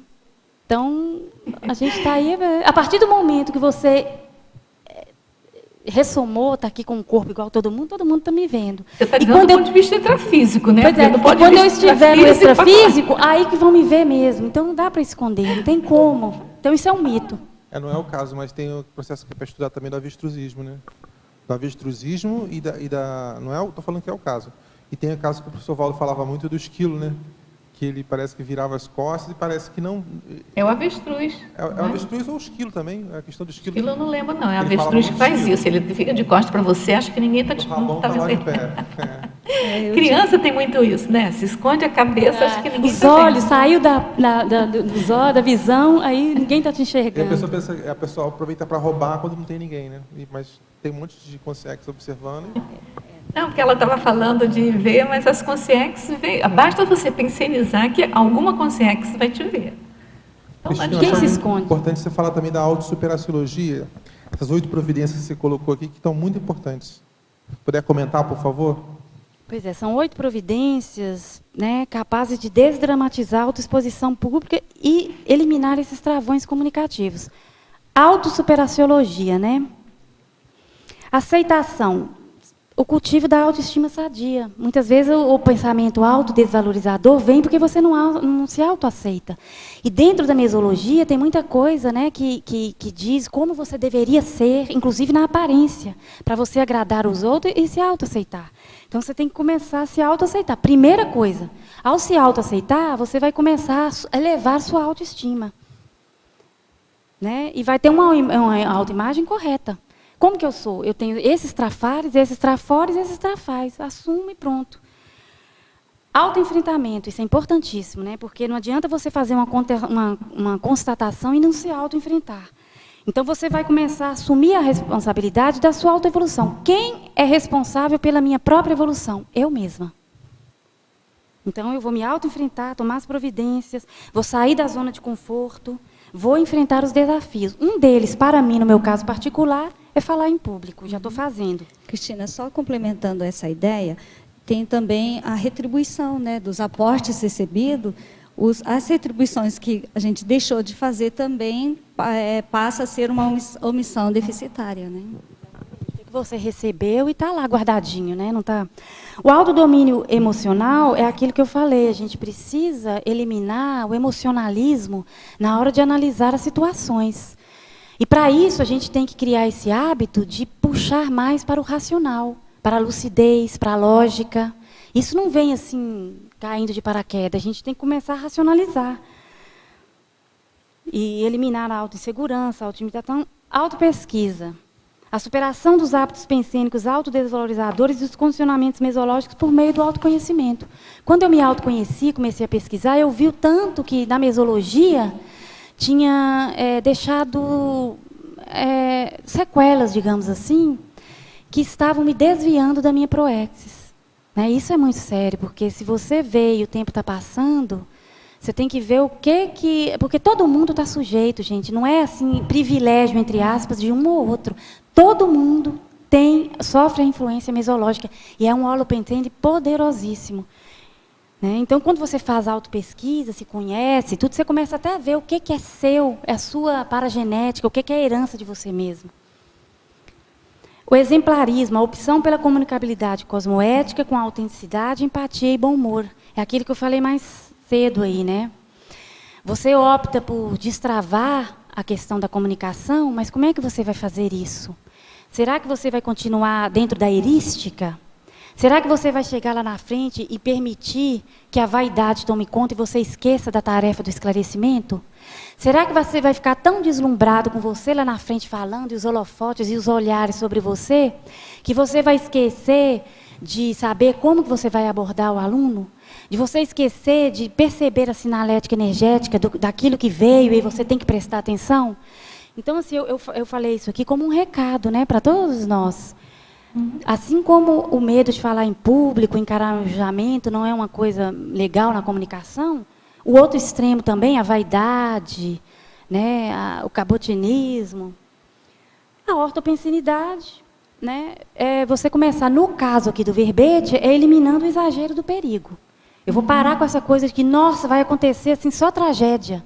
Eu vou chegar e vai ter só problema e tudo, não vou dar conta de nada. Não, o pensamento é o que eu procurei, desde que cheguei aqui, fazer. Né? Me foquei e consegui. Estou tranquila, até agora não tremi, eu acho que não vou tremer mais, porque já está no fim. Acabou. Postura traforista, assunção dos trafores. É o que a gente, geralmente, uma pessoa com baixa autoestima não faz, é assumir seus próprios trafores. Então, quando você assume seus próprios trafores, você cria autoconfiança e você se torna uma pessoa assim, que faz uma diferença no ambiente. Você chega, as pessoas olham para você e enxergam o que você tem de melhor. Eu falo isso aqui na definologia, lá embaixo, na última linha, né, de você apresentar o melhor da autobagagem interconsciencial no exercício da tarde expositiva. Isso, a ridicularização você já explicou e o tempo nosso esgotou, mas eu queria, antes de tudo, você falou muito na influência da mesologia, eu queria que você me falasse bem rapidinho, porque o tempo já esgotou mesmo, da nulificação da infância, que é recuperar o cônjuge de quem fez o curso demissivo muito cedo, para não deixar a mesologia engolir, do jeito que você fala, assim, né, que você começou a recuperar agora, depois mais de adulta. Como é que você vê isso, essa possibilidade de se preparar para a próxima vida, você nulificar a infância? A primeira coisa é proatividade, autoconhecimento, proatividade. Eu penso que eu nunca mais serei a mesma. Né? Quando eu ressomar, não tem como eu apagar essa conquista que eu fiz agora. Né? Então, assim, você conquista, você tem uma proatividade, você toma uma decisão, você consegue o que você tem de meta, né? e coisa, você desenvolve a sua lucidez, você trabalha energeticamente, você muda a sua energia, acostuma a habituar. Então, quando você renascer, não dá para falar, senão eu contaria um exemplo que seria muito ilustrativo, tá?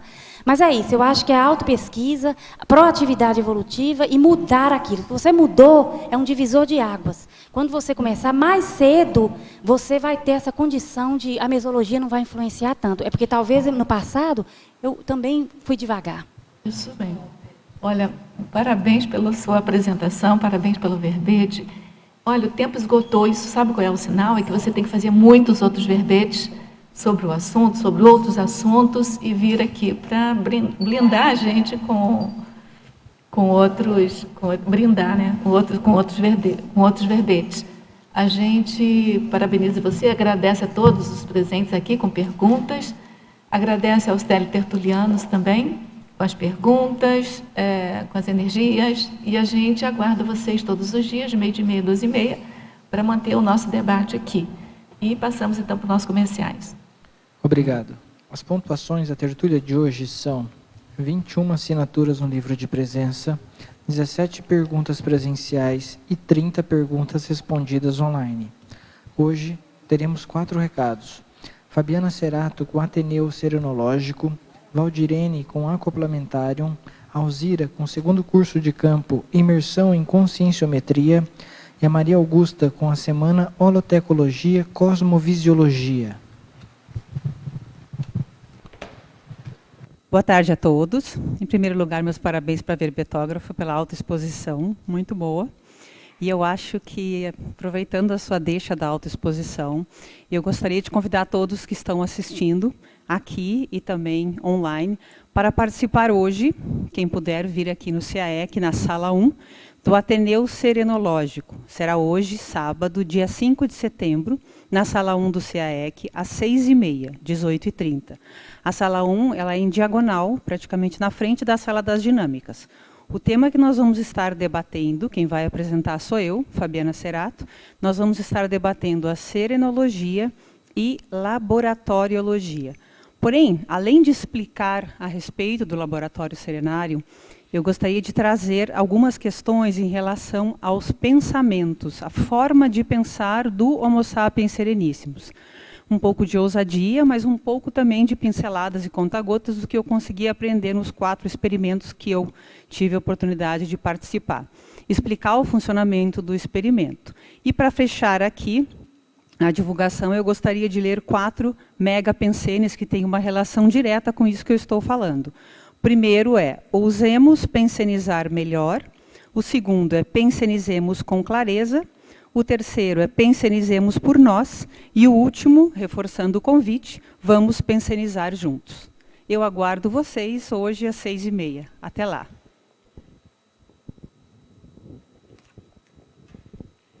Boa tarde a todos. Nós queremos convidar para o acoplamentário que vai acontecer no campus CAEC de 18 a 20 de setembro. A temática será Conviviologia e os EPICONs Miriam Sanches e Fred Gunning. O acoplamentário é um curso que tem o objetivo de desenvolver o parapsiquismo, fazendo uso de 2 técnicas, principalmente a clarividência facial e o acoplamento energético. No léxico de ortopensatas do professor Valdo, nós encontramos a seguinte ortopensata. A consim mais completa quanto à conviviologia é aquela que cultiva 3 categorias básicas, com o animal doméstico, com a pessoa amiga e com o amparador extrafísico. Somente assim alcançará a transafetividade. Nós convidamos a todos os interessados em debater a conviviologia para este acoplamentário. Então, os interessados podem procurar a recepção do CAEC ou através do telefone 45 3525 2652. Obrigada. Olá, pessoal, boa tarde. Sou Alzira Guesing, voluntária da Consus, e estou aqui para convidá-lo a participar do 2º curso de campo Imersão em Conscienciometrologia. É um curso sem pré-requisitos, que vai acontecer no dia 6, 7 e 8 de novembro de 2015, aqui em Foz do Iguaçu. A novidade deste curso é que ele tem 3 oficinas conscienciométricas, com os conscienciômetras da Consus, e 4 EPICONs, 2 campos bioenergéticos, com o EPICON Luiz Gonçalves, Moacir Gonçalves, Lilian Zolé e Everaldo Bergonzini. Você pode entrar em contato com a loja virtual do site da Consus, www.consus.org.br, ou pelo telefone 45 2102 1460. Sejam todos bem-vindos.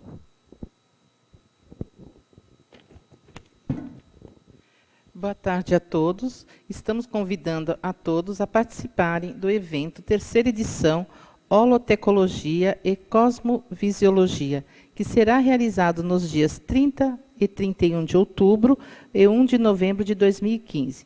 Dando continuação ao evento da semana Holotecologia, aos minicursos que serão nos dias 2, 3, 4, 5, 6 de novembro de 2015, a partir das 14h30, com temas diversos.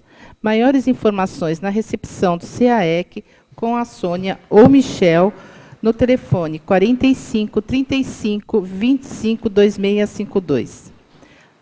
no telefone 45 3525 2652. Obrigada. Tenham todos uma boa tarde. Até a próxima.